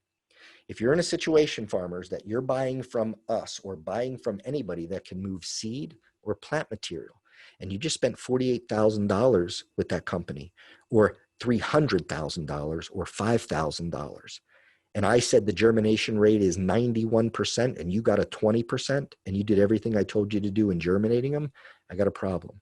If you spend 50 grand on clones or 20 grand on clones and they all die, and it's not necessarily from you, but because I did have a viral infection as the breeder I wasn't aware of, because I bought it from a guy who bought it from a guy. I'm in the weed business, I'm in the clone business, and I can make a ton of money. You might have a liability on your hand. Now you're exposed. So when you get into this game, it's different than just playing on the side. You're in it, and now you have responsibility. So for the people that I'm talking to that came to the office, and others that said they want to get into the seed and get into the clone game, and maybe in my opinion, they didn't have much knowledge in it, just be careful. Doesn't mean you can't be in it, but you better understand it real quick. You better learn everything that you need to know, because this is serious. You got guys out there spending fortunes on plant material because it's going to be worth 8 million to them. They just spent 300,000 on plants. Yeah, there's people that spend more than 300. I'm talking money, right? You know who I'm talking. You know some of you that are out there that spent 20, 30, 40, 50, 80 grand. That's a lot of money. You got to have the money to play. So when something goes wrong, and it truly isn't a farmer's fault, and it goes back to that seed or clone source, the nursery, yeah, it's real. Now it's real for you. Now your quick pop game isn't. But if you are willing to learn, and you are putting forth all that effort, and you do have great intent, and you want to be here forever, then go live your dream, man. But you got to understand it. And it's not because I can get a license, I'm going to be in the seed game because nobody's selling seed, or there's only 4 clone guys, so I'm going to be the clone guy. You could sell marigolds all your life with 8 acres of greenhouses. Doesn't mean you're going to be the clone guy. You can grow marigolds for Home Depot and poinsettias. Doesn't mean you're going to be the clone guy. So just be humble enough for, and you might say, Lou, you're a real ass. You're an idiot. That's BS. Look, I get it. That's just my opinion. That's just what I see. Because we do a lot of consulting work. And so we hear it and we see it. And it's not just people in our state, it's all over. You just got to be very careful of what you do. So we partner with that farmer, and we like 3 to 5 acres or under 10 acres is great. I don't want anything above because it's too much for us. But we have craft farmers that believe in our methodologies. They'll use our genetics, or they have genetics from last year. That's great. And hey, keep using them because we know the recipes to them. We dialed them in extraction, and they're really, really nice. They work out great. And so the market receives it very well. And then what we do is consulting. And so for us, we charge $2,500 for the day. Our rate's $250 an hour for consulting. If it's over the phone, we charge $200 for the hour. But we come out when we partner with a farmer and they meet some qualifying questions and get an idea of what their methodologies are. You got to be synergistic for what we're, if you're in a whole different direction, or if it just doesn't meet our model, then you go on and, do your thing. You'll be successful, or you'll figure it out. So you have a lot of responsibility. And so when we do consulting with someone, when we charge $2,500 for the day, we come out to your farm. There's no any other expenses. And we spend 10 or 12 hours, whatever it takes, however long. And whether you have a plan of action already or you don't, then we can develop one based off of what your goals are, why you even came into the business, and what you're looking to accomplish. And so we'll help you grow. So we help you that day and go through everything. When we go into detail about specific nutrients and to harvesting and little tips and things that we know that work for us and our farmers, but we do that. And then that is done. And then you start growing through that whole season. All this year, 2020, there's no additional charges, no additional fees, no costs. If you call us and you say, hey, leaves are turning yellow and they got a little green showing in the stem and the tips are burnt and they're curled up, or they're curled down, or the plant's doing this, whatever you want to talk about to help you build your business, there's no charge. There's no $250 an hour additional. It's $2,500 for a whole year. It's worth over 10 grand to people, because I know how many times I'm on the phone with everybody, and it's multiple times with many people. And so it takes up a lot of our time, but that's the commitment we make. So for $2,500, you have the knowledge, hopefully to the level that we have, that will help you mitigate potential problems. Some of you know the problems that you've had. And if you say, hey, if I had someone holding my hand or with me along the way that had some experience in it more than I did, maybe it helps. And I'm not just saying us. You could use anybody that you want. If your brother-in-law is the best cannabis grower in the world, use him. I'm just saying, if you don't have any experience in this plant, it's such a silly investment of $2,500 for us to be able to do that. If not, then you can go somewhere else or do your own thing. I'm just saying, we're here. No additional charge. That's part of our consulting. So we'll give you that knowledge, and you may not need that the following year.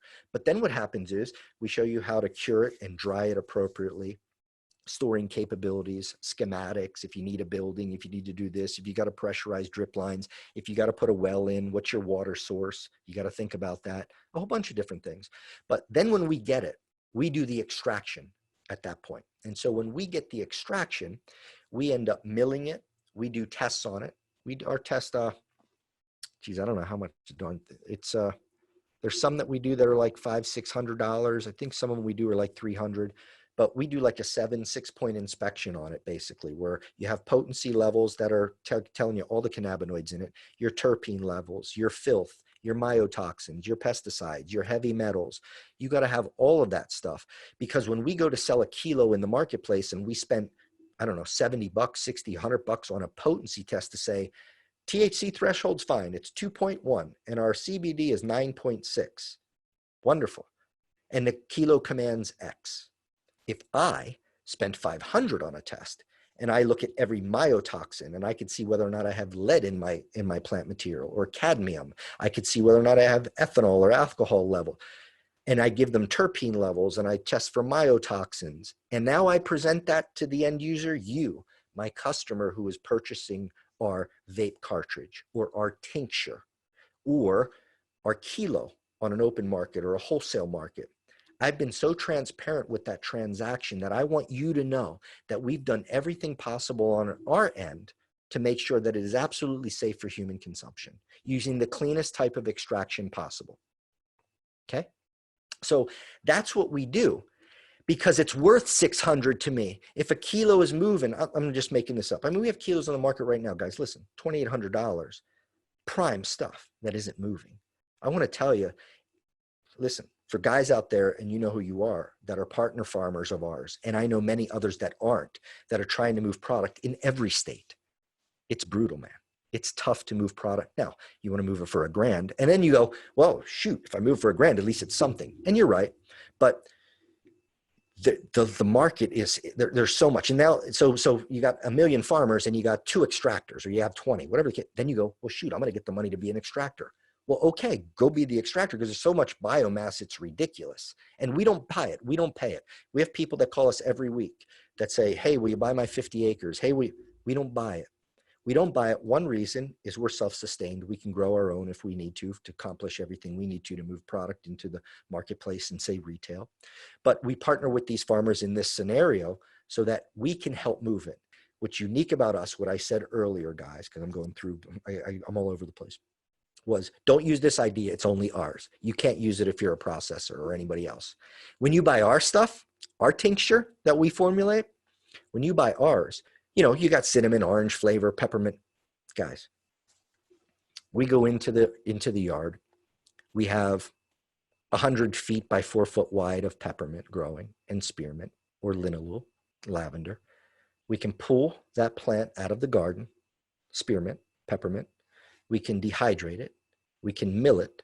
We can put it in our CO2 extraction machine, dial in a specific time, temperature, and pressure to the recipe to strip the most amount of oil that we can. And at the end of that vessel is pure peppermint, spearmint, lavender oil that is used in essential oils, in diffusers, anything you want right away into a drink. So when I produce cannabinoid oils, raw full spectrum, we don't do broad spectrum. We don't do isolate. We're all about health. Not that that stuff doesn't help, but we want to squeeze and wring the plant out. And at the end of that cup in the machine, we then pull that out and we're in good shape.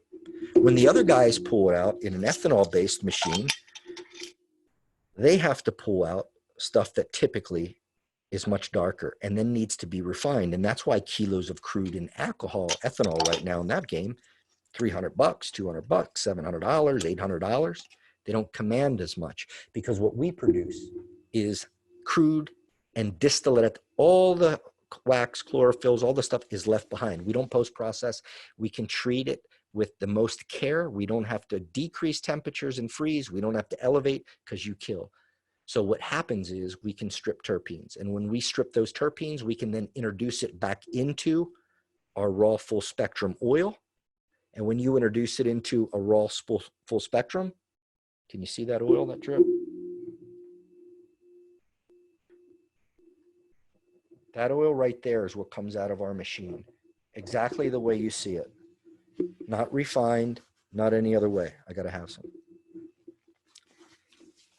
It's it looks almost exactly like honey. And so when you have that, we can then take the terpenes, we can take the oil, we can cut it to the viscosity we need for a specific vape cartridge, a mod, a coil, a wick, a ceramic, whatever it is.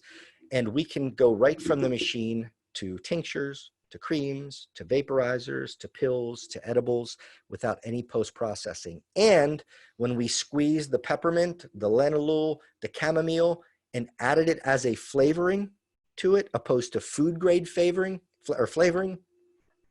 game's over. For me and for us. Not that it's your way. You might make $1 million just moving it to, God bless you. But that's not for me. But if you want to produce exceptionally high quality hemp, flower material that can be extracted into medicinal quality product to command the highest demand or levels of income or revenue generated to a market, it's huge. And so that's what we believe in. So we work with farmers. They get their genetics, or we provide potentially genetics to them. We consult with them, $2,500 for the day, free consulting the rest of the year. We help them the whole time growing. If we got to shoot over to your place, we can shoot over to your place. If I got to throw a drone up in the air because you have 12 acres and we need to see where some area might have been infected, we throw the GoPro on there, we throw it up, or we throw a Sony on the gimbal and we can see it live of what's going on. And so there's a lot of things that we do outside of just the knowledge base, but we want to then have that material. So then when we get it and we go and spend our time, money in the processing part of it, we then start producing kilos. And so when you start producing kilos of it and can move it, and keep moving it and looking for more clients, all that stuff, everything that you guys are doing, then you have a very good product. And if you're someone that's interested in creating your own brand of products, it's the highest quality, passed by the best testing that there possibly is. And so that's our model. We're not an ethanol extractor or other forms to where you can throw 1,000 pounds a day in and just move it. That's not what our interest is. Ours is very small and craft. And so if someone's in that, 5 acre, 3 acre, even 10 acres is tough, but 3, 5 acre or so, and that's you out there, then reach out. If any of this was valuable to you and we can help you, great. But that really is what we do. It's science backed by visibly seeing and playing all day with the plant and doing extractions, to know then, backed by the testing on the back end, the type of quality that you have. And every one of you guys should be shooting for that.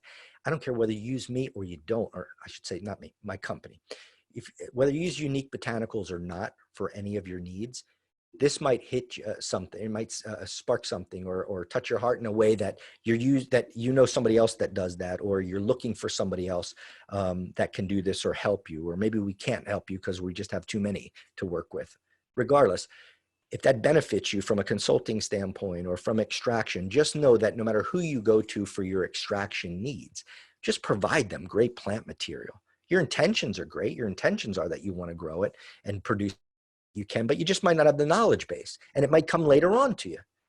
But if you want a quick start and you want to understand it as fast as possible and collapse time frames, then you reach out to companies like this that can help you. You're doing an amazing job. Thank you, Portia. Appreciate it. In iron-rich water, a problem in irrigating cannabis. Iron-rich. It's not so much a problem. It can be, but with iron, it helps in photosynthesis, so it helps to stimulate better photosynthesis. You should check your levels. And listen, everybody out there, and I know we have some people that are on from Auburn with us tonight. Send your stuff to Auburn or to a college or to a facility where they can test your soil samples. Soil is very key, right? It's everything, because when you're growing that plant, any plant, it's taking in carbon dioxide. The roots are getting water. It's also very important to create an aerobic environment in your roots. You don't want them soggy all the time, because then it's an anaerobic state, creates bad bacteria, and it suffocates the plant, root rot, that type of thing. So you have a nice synergistic system here where it's intaking, and the stomata in the leaves, which are the pores that really synthesize the photosynthesis or absorbs the light. Sunlight being the best, guys, because it has full, true blue spectrum to red spectrums. And these plants, like all, when that sun is going down and it's getting redder and redder, when it gets to that point, these plants put themselves to sleep. They're on a schedule, they're on a system. And so when you're in a scenario where you have light deprivation or you're simulating light, always get your soils checked, because it's important to know the base. And then from there, using the mycorrhiza and nematodes, and in doing compost tea is a great one for you. And by the way, we have several recipes for you. And remember this, because I just remembered it now. We can show you a way to build a compost tea bubbler. And I got the schematics. I can tell you all the PVC to cut at what length. But if you get a 35-gallon trash can, one of the Brute Rubbermaids at Home Depot or Lowe's, that and a lid, I can send you the pieces, or send you the list of how to build this thing. Even I'll shoot some video for you. I know we have a bunch of it already. My guys are editing it, but we'll show you how to make compost teas. And so you can use worm castings and bat guana and a little bit of molasses, a little sugar load to get the microbes going. But you need a great pump for huge aeration. I'm talking hot tub aeration, not hose from the fish tank aeration. So we can get pumps off Amazon or other suppliers, hydro suppliers, but I have all those because we use them. And so when we're doing a compost tea in 24 or 48 hours and we apply it through a foliar spray or through direct application to the root zone, it's amazing what these different teas do, what corn sprouts do, what wheat sprouts do, what mung bean sprouts do. You can get absolutely organic and crazy, adding comfrey to your compost teas. And then treating them in many different ways to do compost teas or foliar spray concoctions that are not using pesticides, by using organic methodologies, or predation, using good bugs to fight the broad mites, the spider mites, the thrift, the whatever else you got. And so you got, look, you guys know this year caterpillars were crazy, right? You can kick a plant and 20 and 30 would fall off. We've seen it all day long. It's amazing. But then knowing when to foliar spray. Do you spray it in veg? Do you spray it in flower?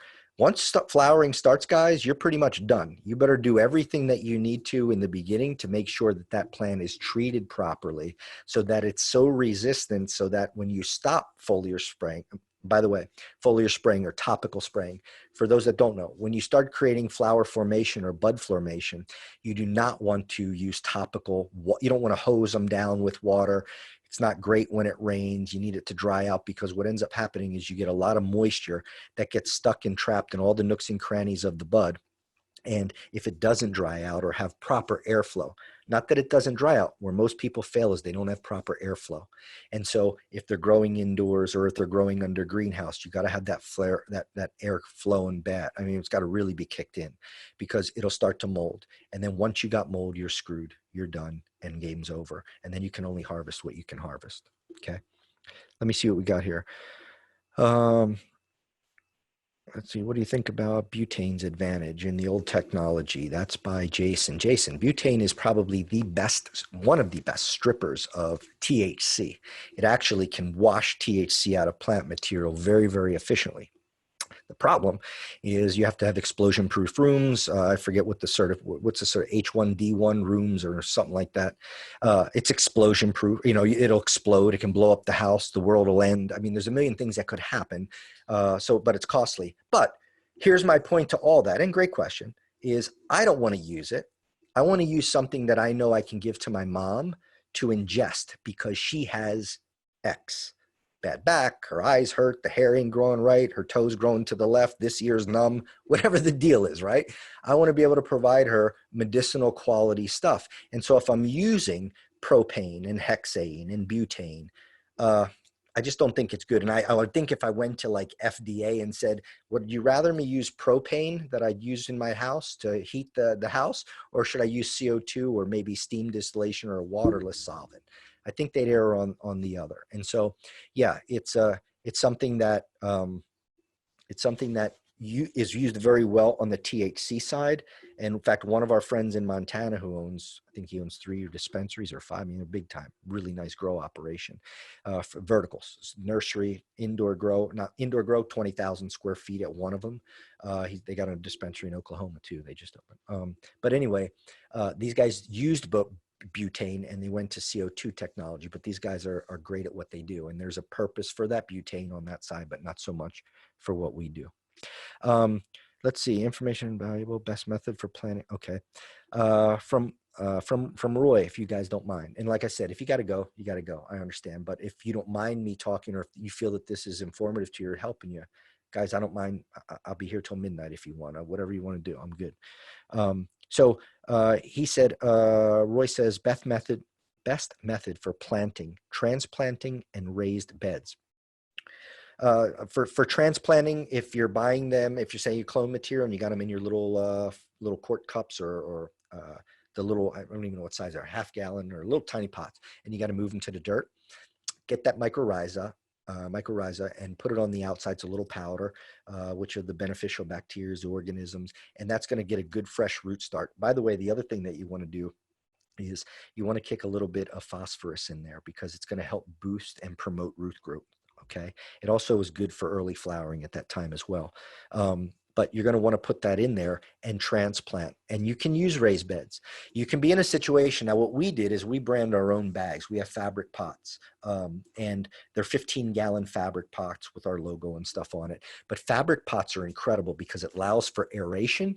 It allows for root tips to come out for self-pruning. And they're mobile. So you can, they have handles, you can go move them. But we have 15-gallon pots. We also have 10-gallon, I think up to 30. But, you know, if you look at the weed videos, and I say weed, but you understand, THC, marijuana, whatever you want to call it. If you search the weed videos on YouTube and just search in, you know, 600-gallon cannabis grow, 600-gallon pots, 1,000-gallon fabric pots, you'll notice that most of these fabric pots, now ours, you know, I think it's 18 inches or so, you'll notice that they're very circular. But they're not very deep. You know, they're not 6 foot high. I mean, they're 1.5 feet, 2 foot. Depending on how you decide to grow it in your methodologies, you get a lot of lateral root distribution. And so they really like that. Even though they're minors, they like to dig deep. You can get away with it because they're very adaptive and they'll grow to that. So transplanting in raised beds are beautiful to do. And it's very easy to do raised beds. It's convenient. It's something from a watering source. Now, you're also talking about raised beds with a minimum of 1,000 plants, or you're talking about raised beds in a greenhouse. You know, if you're looking at, hey, I got an acre, man, don't do an acre of raised bed. It's just crazy. The expense would be crazy, the amount of wood and the time it would take you. But in raised bed scenarios, dozens of plants works very well. Works very well. Let's see, what are some problems to look out for when growing auto-feminized seeds outdoor? Davis. Growing auto-feminized seeds outdoors. Here's my thing, and I got another tip. Thanks for bringing that up, by the way, because it triggered a memory for me for the 30 to 50% how to grow more profits. When you're in a situation growing auto-feminized seeds outdoors. Okay, so I don't care for auto flowers right now. Okay, the rudialis strains, the small strains from, say, Russia or colder climates, the auto flowers, many, and obviously the intention or maybe the root to that is, you know, can I get multiple crops, or can I use it as an in-between crop? The methodology or the theory is correct, and it happens so frequently and great on the THC side. I don't know how stable or how great those strains are on the hemp side. We've done for 2 customers some extraction that have used auto flowers. Both didn't seem to be very fired up about it. I think they're still going to play with them, but it didn't do or give them the experience they expected. However, having said that, the auto flowers are more conducive, in my opinion, to indoor because you have control, especially with a plant, in my opinion, that isn't stable yet, if you will. And maybe there is some, I don't know. But I'm saying from my experience and not seeing it yet, I think you would be better indoor than you would outdoor because you have all parameters constant, or at least in your control. And so that would be key. Outdoor, you know, you're playing with. Now, but here's another thing that might help you as well. Guys, you can get 2 crops out of this. So when you're growing this indoors, or you're growing cannabis indoors, THC side, okay, because it's done a lot more on that end than it has been in the hemp side, because it's been around much longer from that perspective. If you take a plant and keep it at 16:8 indoors under LED, whatever light source that you have, but say LED technology, 16 hours of light, 8 hours of darkness, you rarely ever or won't trigger flowering formation. You won't trigger it to spike and say, okay, now we got to stop worrying about veg and move into flower because we're getting closer to end of life. If you move it to 12-12, that light source then triggers flower formation. So when you know, the basement grower guy that was growing, you know, when his plants got 3 or 4 foot tall, or whatever he desired or she desired, they'd flip the light schedule.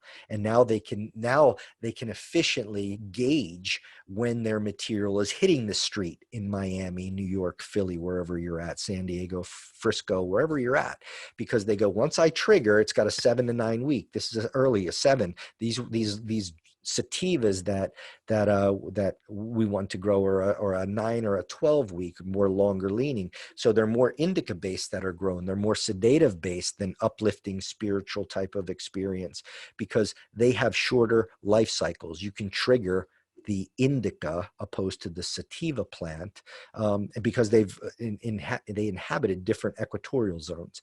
So there's potencies, or there's strains, or there's directions that you can go into, which these scientists and doctors that are learning, and us, everybody's learning that this is a direction that if I can see this in the potency, the terps, the tests, I can lean towards this way. And some of you are incredible at that. I've talked to some of you that I know that are on this call. And I mean, you guys do some killer stuff with formulation. You guys are spot on. So they're out there, right? It's not just us. They're out there. We just provide this service, and we're very good at what we do. And everything is about making our farmer. So quick thing before I get back to the questions. On the back end, we extract it. How do we make money? Well, our intent is to move it into the marketplace, and then we would do a revenue split. So let's say we do a 50-50 split with you. So you grow 2 acres, and that product is worth $40,000 if you want to sell the biomass. But if we can move it into kilo form, and we can get 2,000 a kilo, 3,000 a kilo, if fair market price today is $12.75, call it $2,000. And out of that, we know how much goes into our machine per strain, because they're all different because of the different resinous factors of the trichomes and how great a farmer did opposed to another. But the same cherry wine strain isn't the same recipe if it's not the same profile. So there might be 80 different recipes for cherry wine. But once we know from a potency test where we stand, we know where to dial that in, and we can extract it. But then we move a kilo in the marketplace for $2,000, and you get 1,000 and I get 1,000. It's no new concept. Some of you are doing it here because you're from other states, or you're listening to this. It's a great model. There's nothing wrong with it, but it's the co-op type model. It's the Appalachia model to the Emerald Triangle, or to Humboldt and Mendocino counties, where everybody got together and started working together, because I promise you, Bonnie's here, DuPont's here, Monsanto's here. They're here.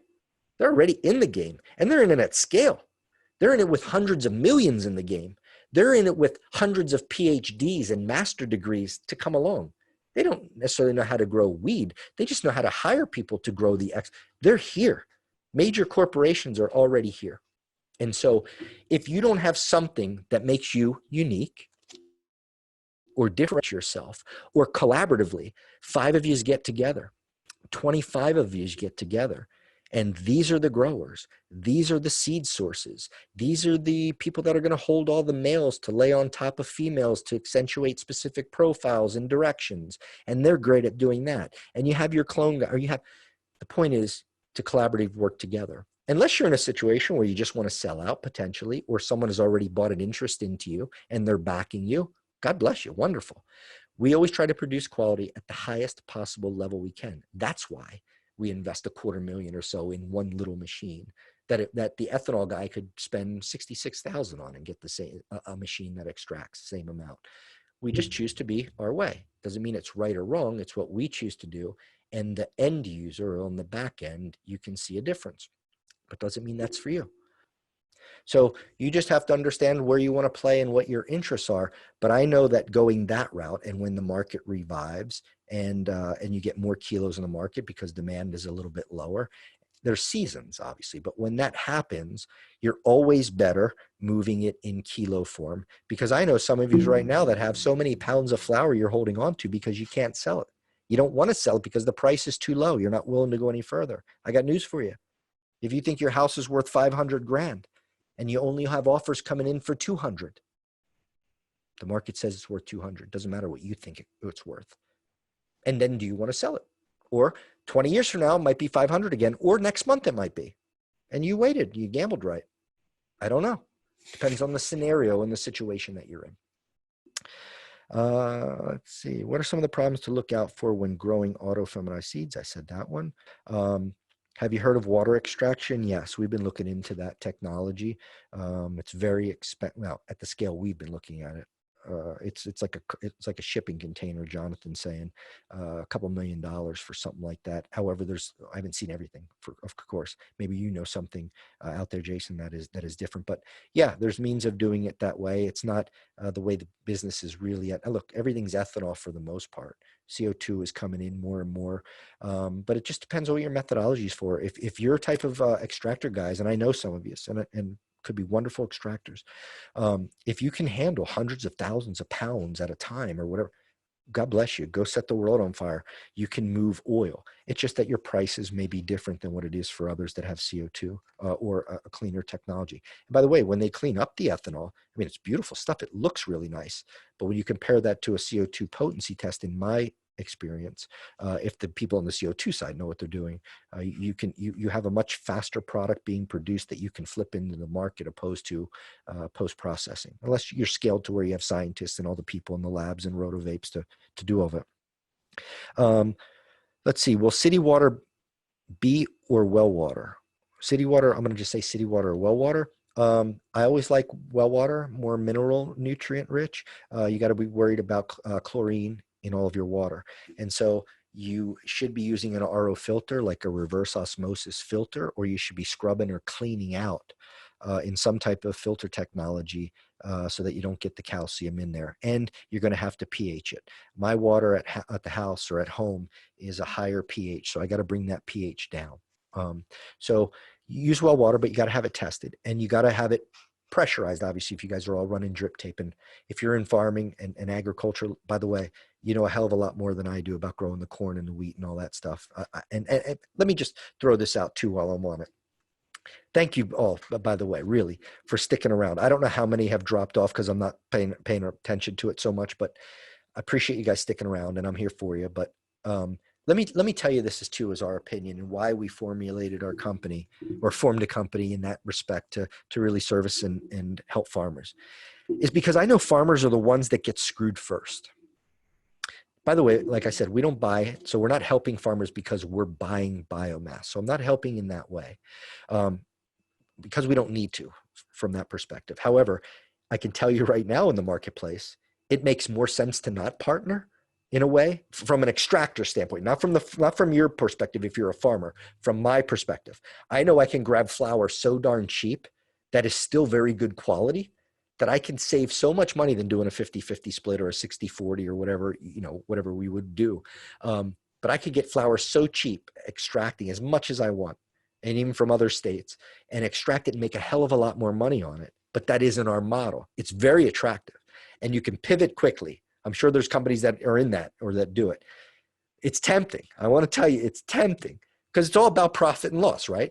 So if I was a smart businessman and I was only interested in money, I could go buy flower so cheap it's ridiculous and extract it and then hopefully move it in the marketplace and make a killing, like arbitrage flipping, go into the flea market, buying this, go into Walmart when something's on sale and then flipping it on eBay or Amazon, right?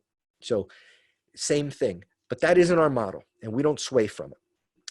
Farmers get screwed, and you know it. You know if I'm talking to you.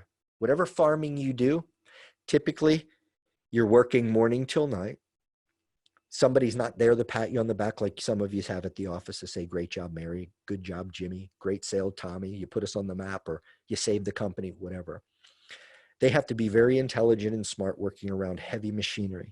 If they're distracted in any way, and the overalls, the hair, the jeans, the whatever, gets caught in whatever, the combine, the what, you lose limbs.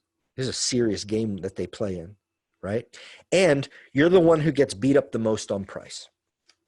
Just a fact. One rain or one storm comes by, the whole crop is gone. And you just spent $40,000 on clones. Whole crop's gone. You're done, and nobody cares. State doesn't care. They don't want it to happen. Gail's feels for you. Crystal feels for you. And they're wonderful people. But that's not their deal. They're not in partners or in business with you. They're providing you an opportunity to be able to play.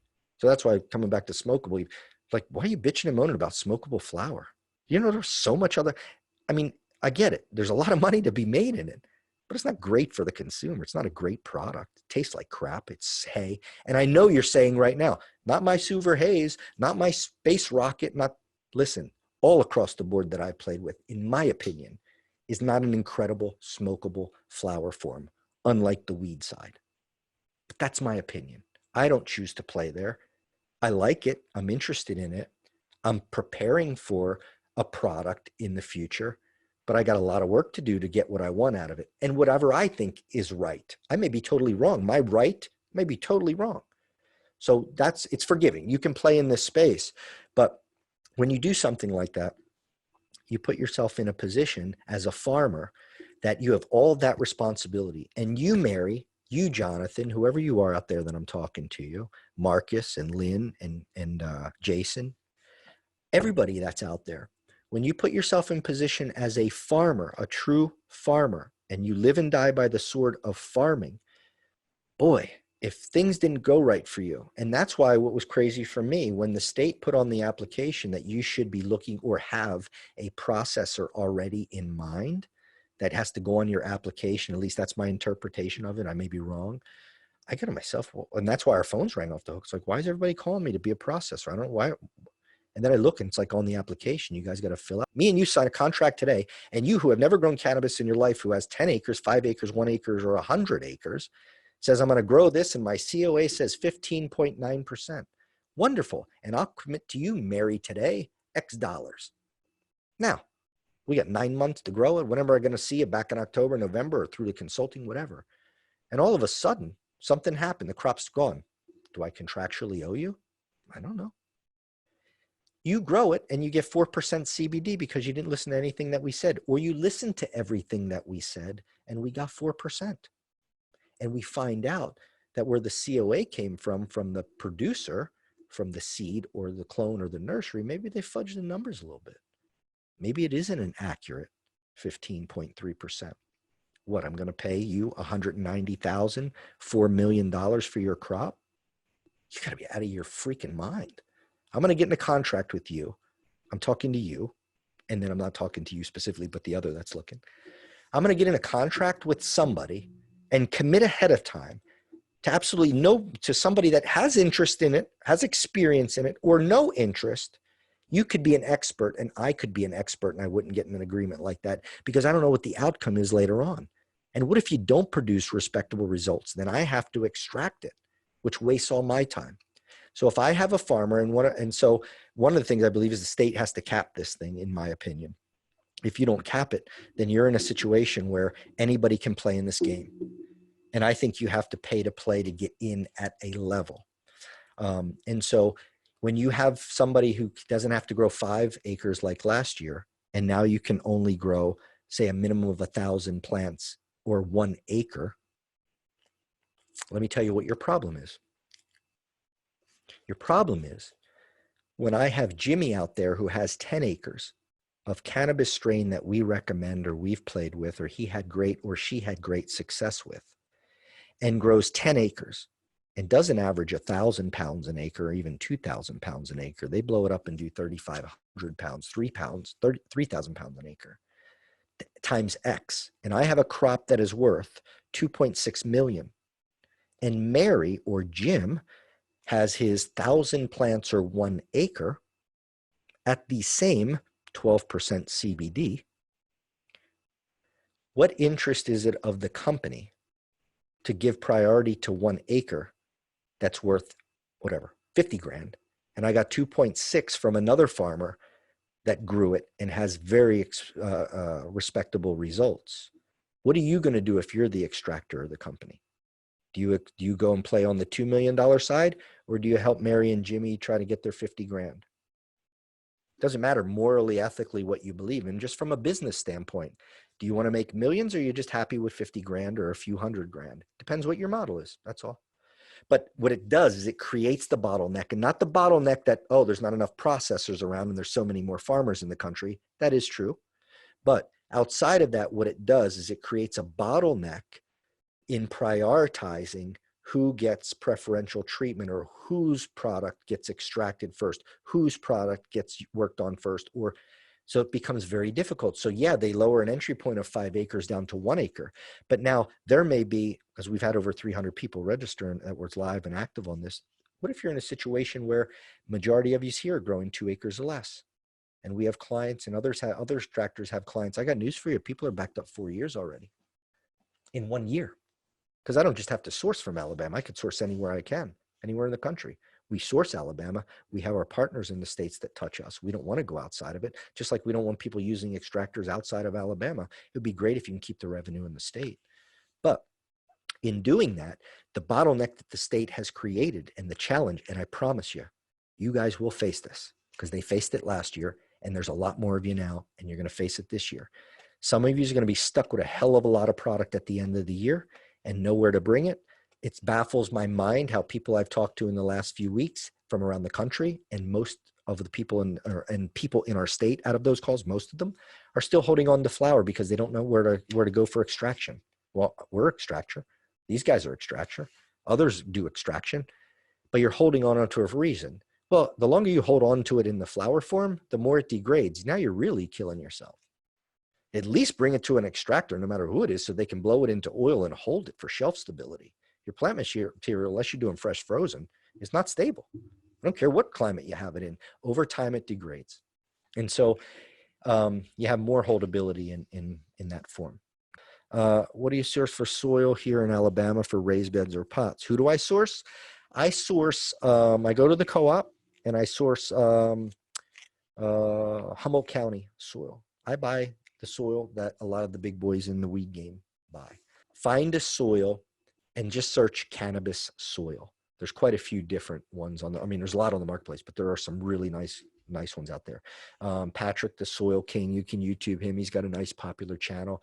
Patrick out in California, up in, I think he's Mendocino up that way. In California has some incredible soil, but there's a lot of guys that have some great soil. But you can amend it yourself if you got a good base to stick with. But just don't go to Home Depot or Lowe's, not to give them the business, but just don't go buy, you know, whatever they have there, or buy Miracle Grow's, you know, organic version. They're not dialed into cannabis plants. Anything you guys do, when I started off earlier, and I wasn't going to give you the tip, but whatever you research weed, how to grow weed, how to grow THC, how to grow marijuana, how to, whatever you want to call it, cannabis, sativa, L. You don't want to learn how to grow hemp. It is hemp. You're in the hemp program, but understand the tricks to the trade, because there's a billion tricks to the trade on weed, and there's not a billion tricks to the trade or even a need for it on the hemp side, other than you got to stay within the THC threshold. When harvesting for CBD, are you still looking at trichome color? Yes, because that's a good indicator of how mature that plant is, right? So when you're looking at it and what Galaxy. So you're on an S10. Thanks for the mobile. I don't know the name, but what she means, or he means by that, is, are you still looking at trichome color? So you'll have a excuse me, you'll have clear colors, you'll have milky colors, you'll have amber colors.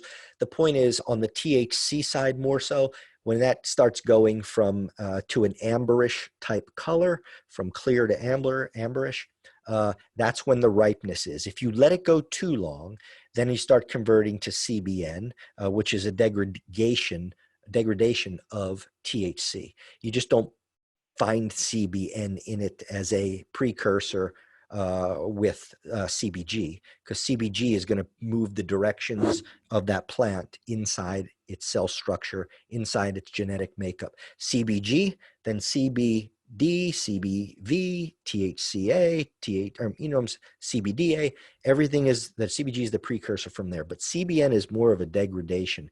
It's not an influence or a driving force in trying to build or accentuate a specific cannabinoid such as CBN. You typically don't do that. It's an after fact of what you get. Let's see. What do you source for Marcus? What strain should you use for CBG?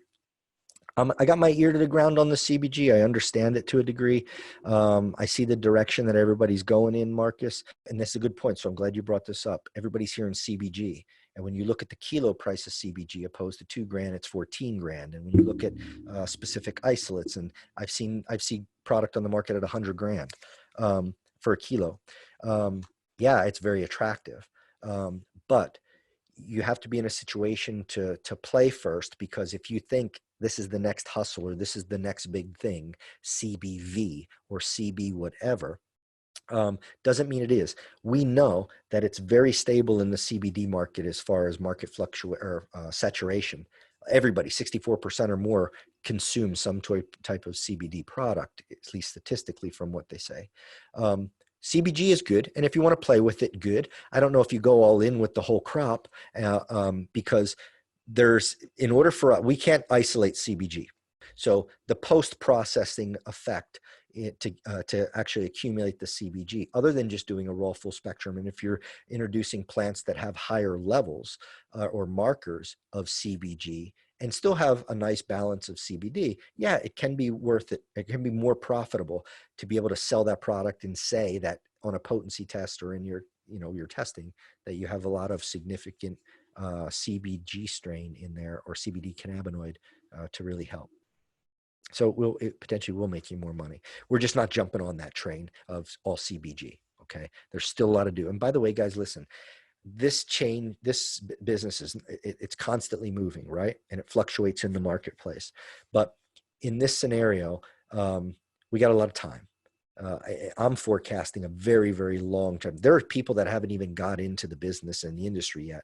And obviously the big guys, the Walmarts and the Targets and all these others, as they're playing, we're just defining whether FDA, where they're at, USD, all the legislation in place. Once it's black and white and not gray anymore, yeah, they're coming in big time with major capital, and they will buy and grow thousands upon thousands of acre next store to you if it's available. They're in the game, man. They want to play big time, and they got the cash to do it, and they can hire the biggest and best.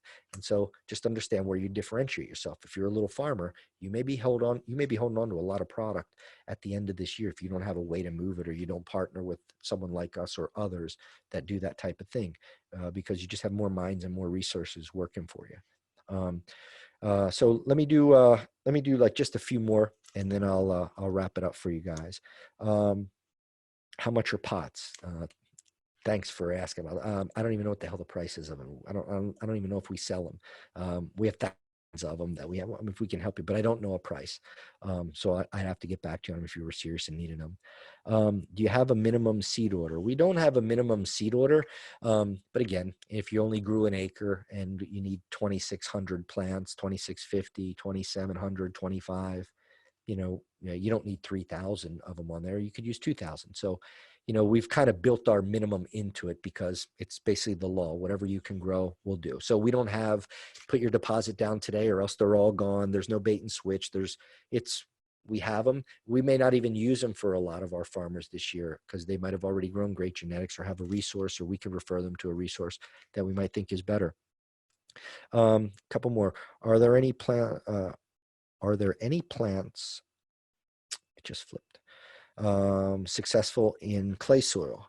There's, grow in that soil.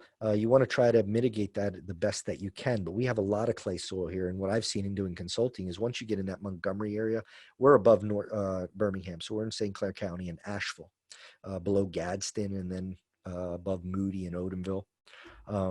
But when you go like Montgomery South, we see a lot more sandier soil down there than we see anywhere else that I've experienced.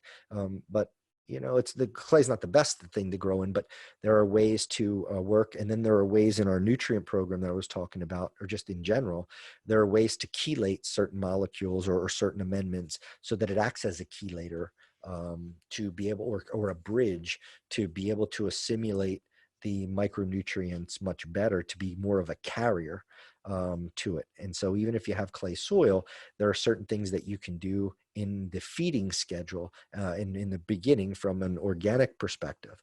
Like for instance, in organics, once you're at like 55 degrees or less, they go dormant. They're not real strong. Once you get like over 86 degrees, your microbial action is not great. There's got to be somewhat of that sweet spot. So you're running drip tape, you're putting plastic under there, and you're using black plastic, and the soil is 130 degrees at the root zone, or 100 and something. It's tough to be organic. Let it just build your mounds and put them in there, or just plant it at ground level, and then just run your drip tapes. But that's, true organic. It's difficult to really simulate because all that means something. The temperature is huge, or else your microbial activity is not great. But there's ways to boost them and to stimulate them. Let's see, Gregory, who do you recommend for soil testing, and what are the levels and chemicals that you need? It's a long one on the back end, but for soil testing, like Auburn's one you reach out to, or any other colleges that have a agronomy program, or they do soil testing. In mid-May, better than June.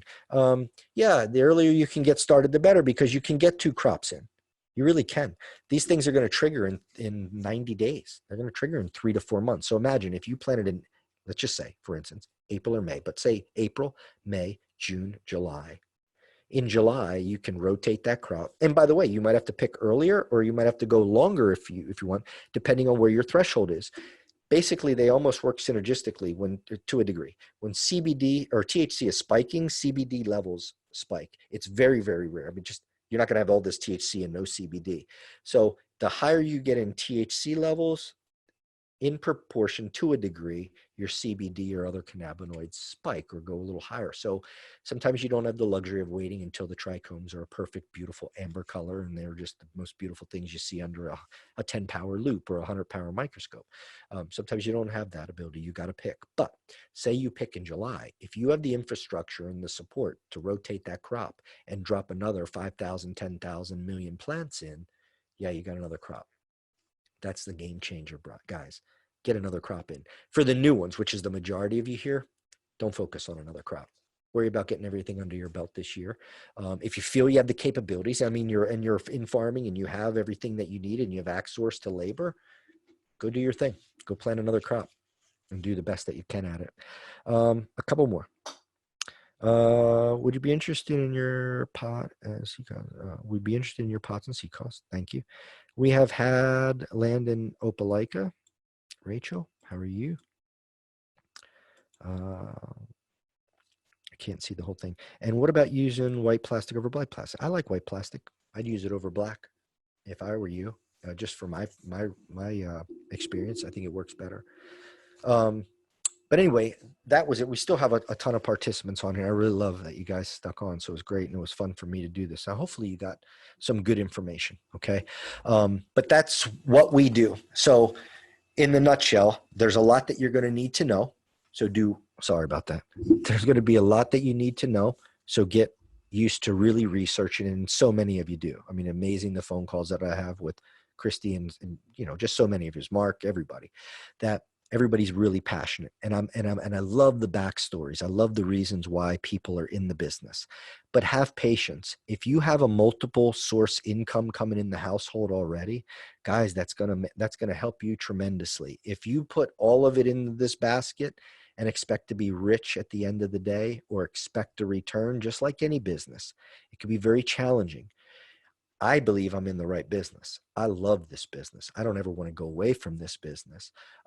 But I eat and sleep it and drink it all day long and 7 days a week. So we extract 7 days a week. So we just love what we do. And so there's a lot of work to do, and you're always in a million directions. And so if you could be in a situation where you can really make some good money, then that's the intent. But if you're in a situation where you lose a bunch of money, doesn't mean you should be out of the game. Can you stay in the game? Can you absorb the blows and stay in it? Do you have the resources, or are you putting it all in? If you're putting it all in, expecting to hit the lottery on this thing, I wish you all the luck in the world and all the success, but chances are you may not reach that. And so if you don't, what is your acceptable level of success in this venture? If it's to make X, then you got to do whatever you can to try to make X. But the point is, have some patience, because you should be here long term. You're a part of history. Man, we were a part of history last year. You're in an industry that went illegal in 1970 and has been consumed for over 5,000 years. And we have built our country on hemp. And then we went into prohibition, and you guys are all in a position like Al Capone with alcohol and then all others. It's when your kids as kids 100 years from now, and I believe weed will be legal recreationally within 5 years. And I believe we're going to have a medical bill passed soon too. If all my calculations, I guess, or if you could say that, are right. I'm excited about that possibly happening. Doesn't mean we're going to be in that space, and doesn't mean you're going to make more money on medical marijuana, but it's interesting from a dynamic of a country and the acceptance of this product. When you see little girls with epilepsy and you hear it and you see it, and you have Sanjay Gupta and doctors, and you have a Jeff Sessions who makes statements like people that smoke weed are idiots, and Obama smoked weed and he became president. And I know many people that are in every aspect of jobs, from doctors to lawyers to police officers, that smoke weed. And you have families who moved from Florida to go to Colorado to get Charlotte's Web from the Stanley brothers, and it's helped her. And she went from whatever 200 seizures a day, a week, to one. Hey, you can have all the science in the world, man. Something, whatever she took last is what I'm going to probably fall back on and say that's what helped her, because we've tried everything else. Opioid problem, yeah, the country's got an opioid problem. Alabama's got an opioid problem. Every state's got an opioid problem. Yeah, you need to smoke some OG Kush or something gassy and fuely, heavy myrcene, high pinene. And when you have people that are on opioid use buying legal cannabis for medical use in these states or adult rec, and the only difference between medical marijuana and adult use marijuana is the intent. There's no other, they have license for medical, but that weed is that weed. When you buy SFE, when you buy Skywalker OG in Colorado, it's just the intent of the consumer. Does it help them?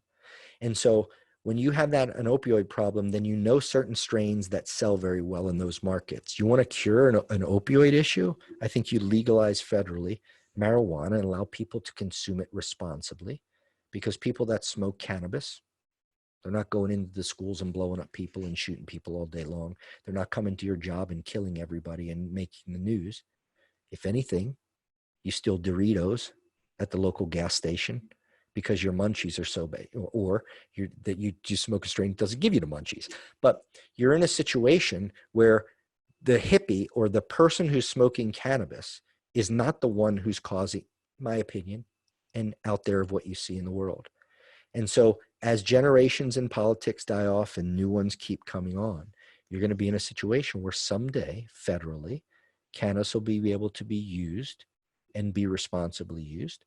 And if you don't believe in it, if you don't want to drink beer, then don't drink beer. If you don't want to smoke cannabis, don't smoke cannabis, or inject, whatever it is, whatever somebody wants to do. But I think people should have that option. And so there's a lot of medicinal reasons why. And I want you to go do that video. In fact, it's on my phone. But anyway, just search on YouTube for the people that have stuck around, which we probably got about a quarter left. I want you to search on YouTube, search in there the history of marijuana, or it's maybe the real history of marijuana. Anyway, a bunch of stuff will come up. You want to look for the video that is 1 hour, 17 minutes, and 35 seconds.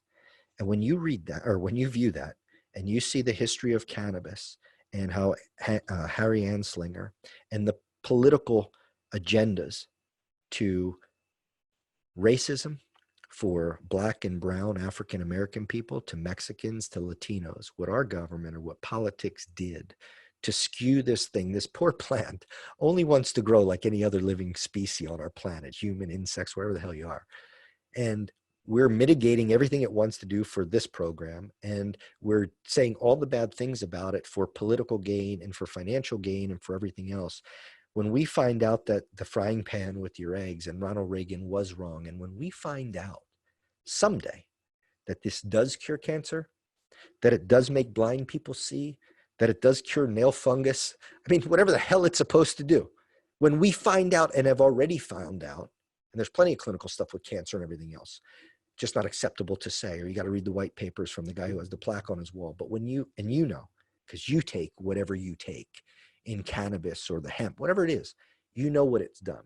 And so when you have that happen and you realize that this is really what this is, and it's Schedule 1, and LSD and cocaine is on the same schedule. I don't know. Would you give, if your kids smoked, you follow me. I don't even want to get in a big rant, but you got it. It's ridiculous of what this medicine or what this plant really and truly can do for people. And so it's exciting. So why rush it? Why be in a situation where you got to get this product out? You're pissed that the law is this, or that they don't, who cares? Man, you're not even at 9 months. We have hundreds of years. Your kids are going to say, man, when Jimmy was in this thing, you mean you couldn't smoke weed? You mean this plant? I mean, whatever it is, whatever you want to say. But there will be a day, just like when you go to Buffalo Wild Wings, you drink a beer or you drink sweet, whatever you like to drink. But people just don't go to Buffalo Wild Wings and drink sweet tea because you're in the South. Go there and 90% of the people or more are drinking some kind of alcoholic beverage. But if you don't drink, then don't go to Buffalo Wild Wings and be in that beverage. Or go there and enjoy everything. You follow me? Very restrictive. So seed prices. What about contact info, please? Okay, so let's give you some thank you for saying what's the best way to contact you for consult. Okay, so what we have, guys, and I appreciate, because my heart, I hope this wasn't a sales pitch to you. We just got a ton of information. I'd love to talk, and I want to be able to produce a lot of content. We have so much in the can that we want to get out, just educational. Throughout the years, every day we want to post content because there's a lot of people that need help. At least we think so. And we'll have special guests. We have people in the weed game, hemp game, doctors. We have people that we have already interviewed, and you'll find from spoon feeding the plants and what it needs. It's just an array of information and a lot of value to it. If you want to get a hold of us, it's Unique Botanicals. So it's UNEEK. So uniquebotanicals.com. And our phone number is 205 490 8043. And so if you need some consulting, or you want us to give you some pricing, or you got a project in mind, or you have concerns, listen. And by the way, if you guys don't mind, I'll follow up with each and every one of you in an email to at least say, I won't be able to call everybody because of so many that are here, but I'll shoot an email out to everybody and say, hey, I hope you enjoyed the call. I hope you got some information. Is there anything we can do for you? If we can help you, we're here. If we can't help you, or you don't need our help, we'll still be here. So if you need us in the future, maybe you will. So whether we get a chance to work together or not, I wish you all the success in the world, because this is a fascinating industry to play in. You have to be very careful because there's a lot of undesirables that can come in the game, and they're dressed in all forms of clothing. And so you don't know if I'm BSing you. You have no idea. We have to earn people's trust. And I think when we get a chance to talk to people and give them an idea of what we can do and understand what their goals are, then we typically have some pretty happy marriages. I mean, we haven't had one yet that went south. And so we choose wisely, because what's most important to us is your intent. Money means nothing. I don't care that you have 100 acres and you're the best grower in the world. Go make 10 billion. I just can't help you. I'll help you from consulting, but I can't extract it. It's way too much for me. But we're scaling up as our farmers keep scaling up. So we have a lot of farmers that will come on board with us for this 2020 season. But we have a lot of availability that we can play with from things that we have going on to scale up our end. So as we grow, more specifically the farmer growing, we can hopefully meet that demand and grow up with them.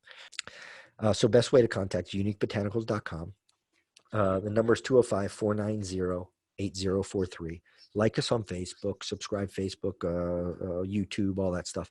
But you can get on our website in our newsletter. If you just put your name and email in there, if we can use what you have here, we'll start sending you an email or a letter, an email out saying, hey, check this video out. Here's something in the inbox. Take a look at it. We'll never spam you. There's no nonsense stuff. We give you good stuff, or what we think is good and might be able to help you. So let's see. Very good. I think medical marijuana will pass legislation this year. Rachel, I think it is. They just cut the name off. Medical marijuana, what do you think? We feel pretty darn confident that medical is going to pass this year. That's our opinion. Hope it's right. And if you feel that there was any value in it, or I can answer any questions for you, you think we might be able to help you, or now after this call and understanding a little bit more about it, you think you need some help, then reach out. And if we can help you, we can. If not, and we decide that we can't help you, or we can't work together because of our load capacity, then maybe we have an opportunity in the future, or can refer you to somebody that can help you. But anyway, that's it. You guys stuck around for a long time, and I sure do appreciate it. If you think that this is something that you felt benefited you, shoot us a message if you don't mind, or maybe on our Facebook page, or a private message. Sign up for our newsletter just so we have it, and just send us a message or shoot us a text there and say, hey, I really liked it, or hey, hate your hair, don't like the color of your eyebrows, and your shoulders messed up on one side, it looks crooked. You can say that. I just might not respond to you. But we want to do some real good stuff for you and continue to help you if we can. So if you felt there was some value to this, like it, subscribe to us, and message us. Otherwise, I really appreciate you tuning in. You spent a couple hours, 2-3 hours of your time. Thank you all for coming in. Thanks for all the kind comments here as well. But whatever question you have, shoot us and we'll be able to help you out. Until next time, I'm Lou Consoli with Unique Botanicals. Appreciate you tuning in. Share it with your friends, like and subscribe, and we'll see you on the other side. Thank you and take care. We'll see you next week.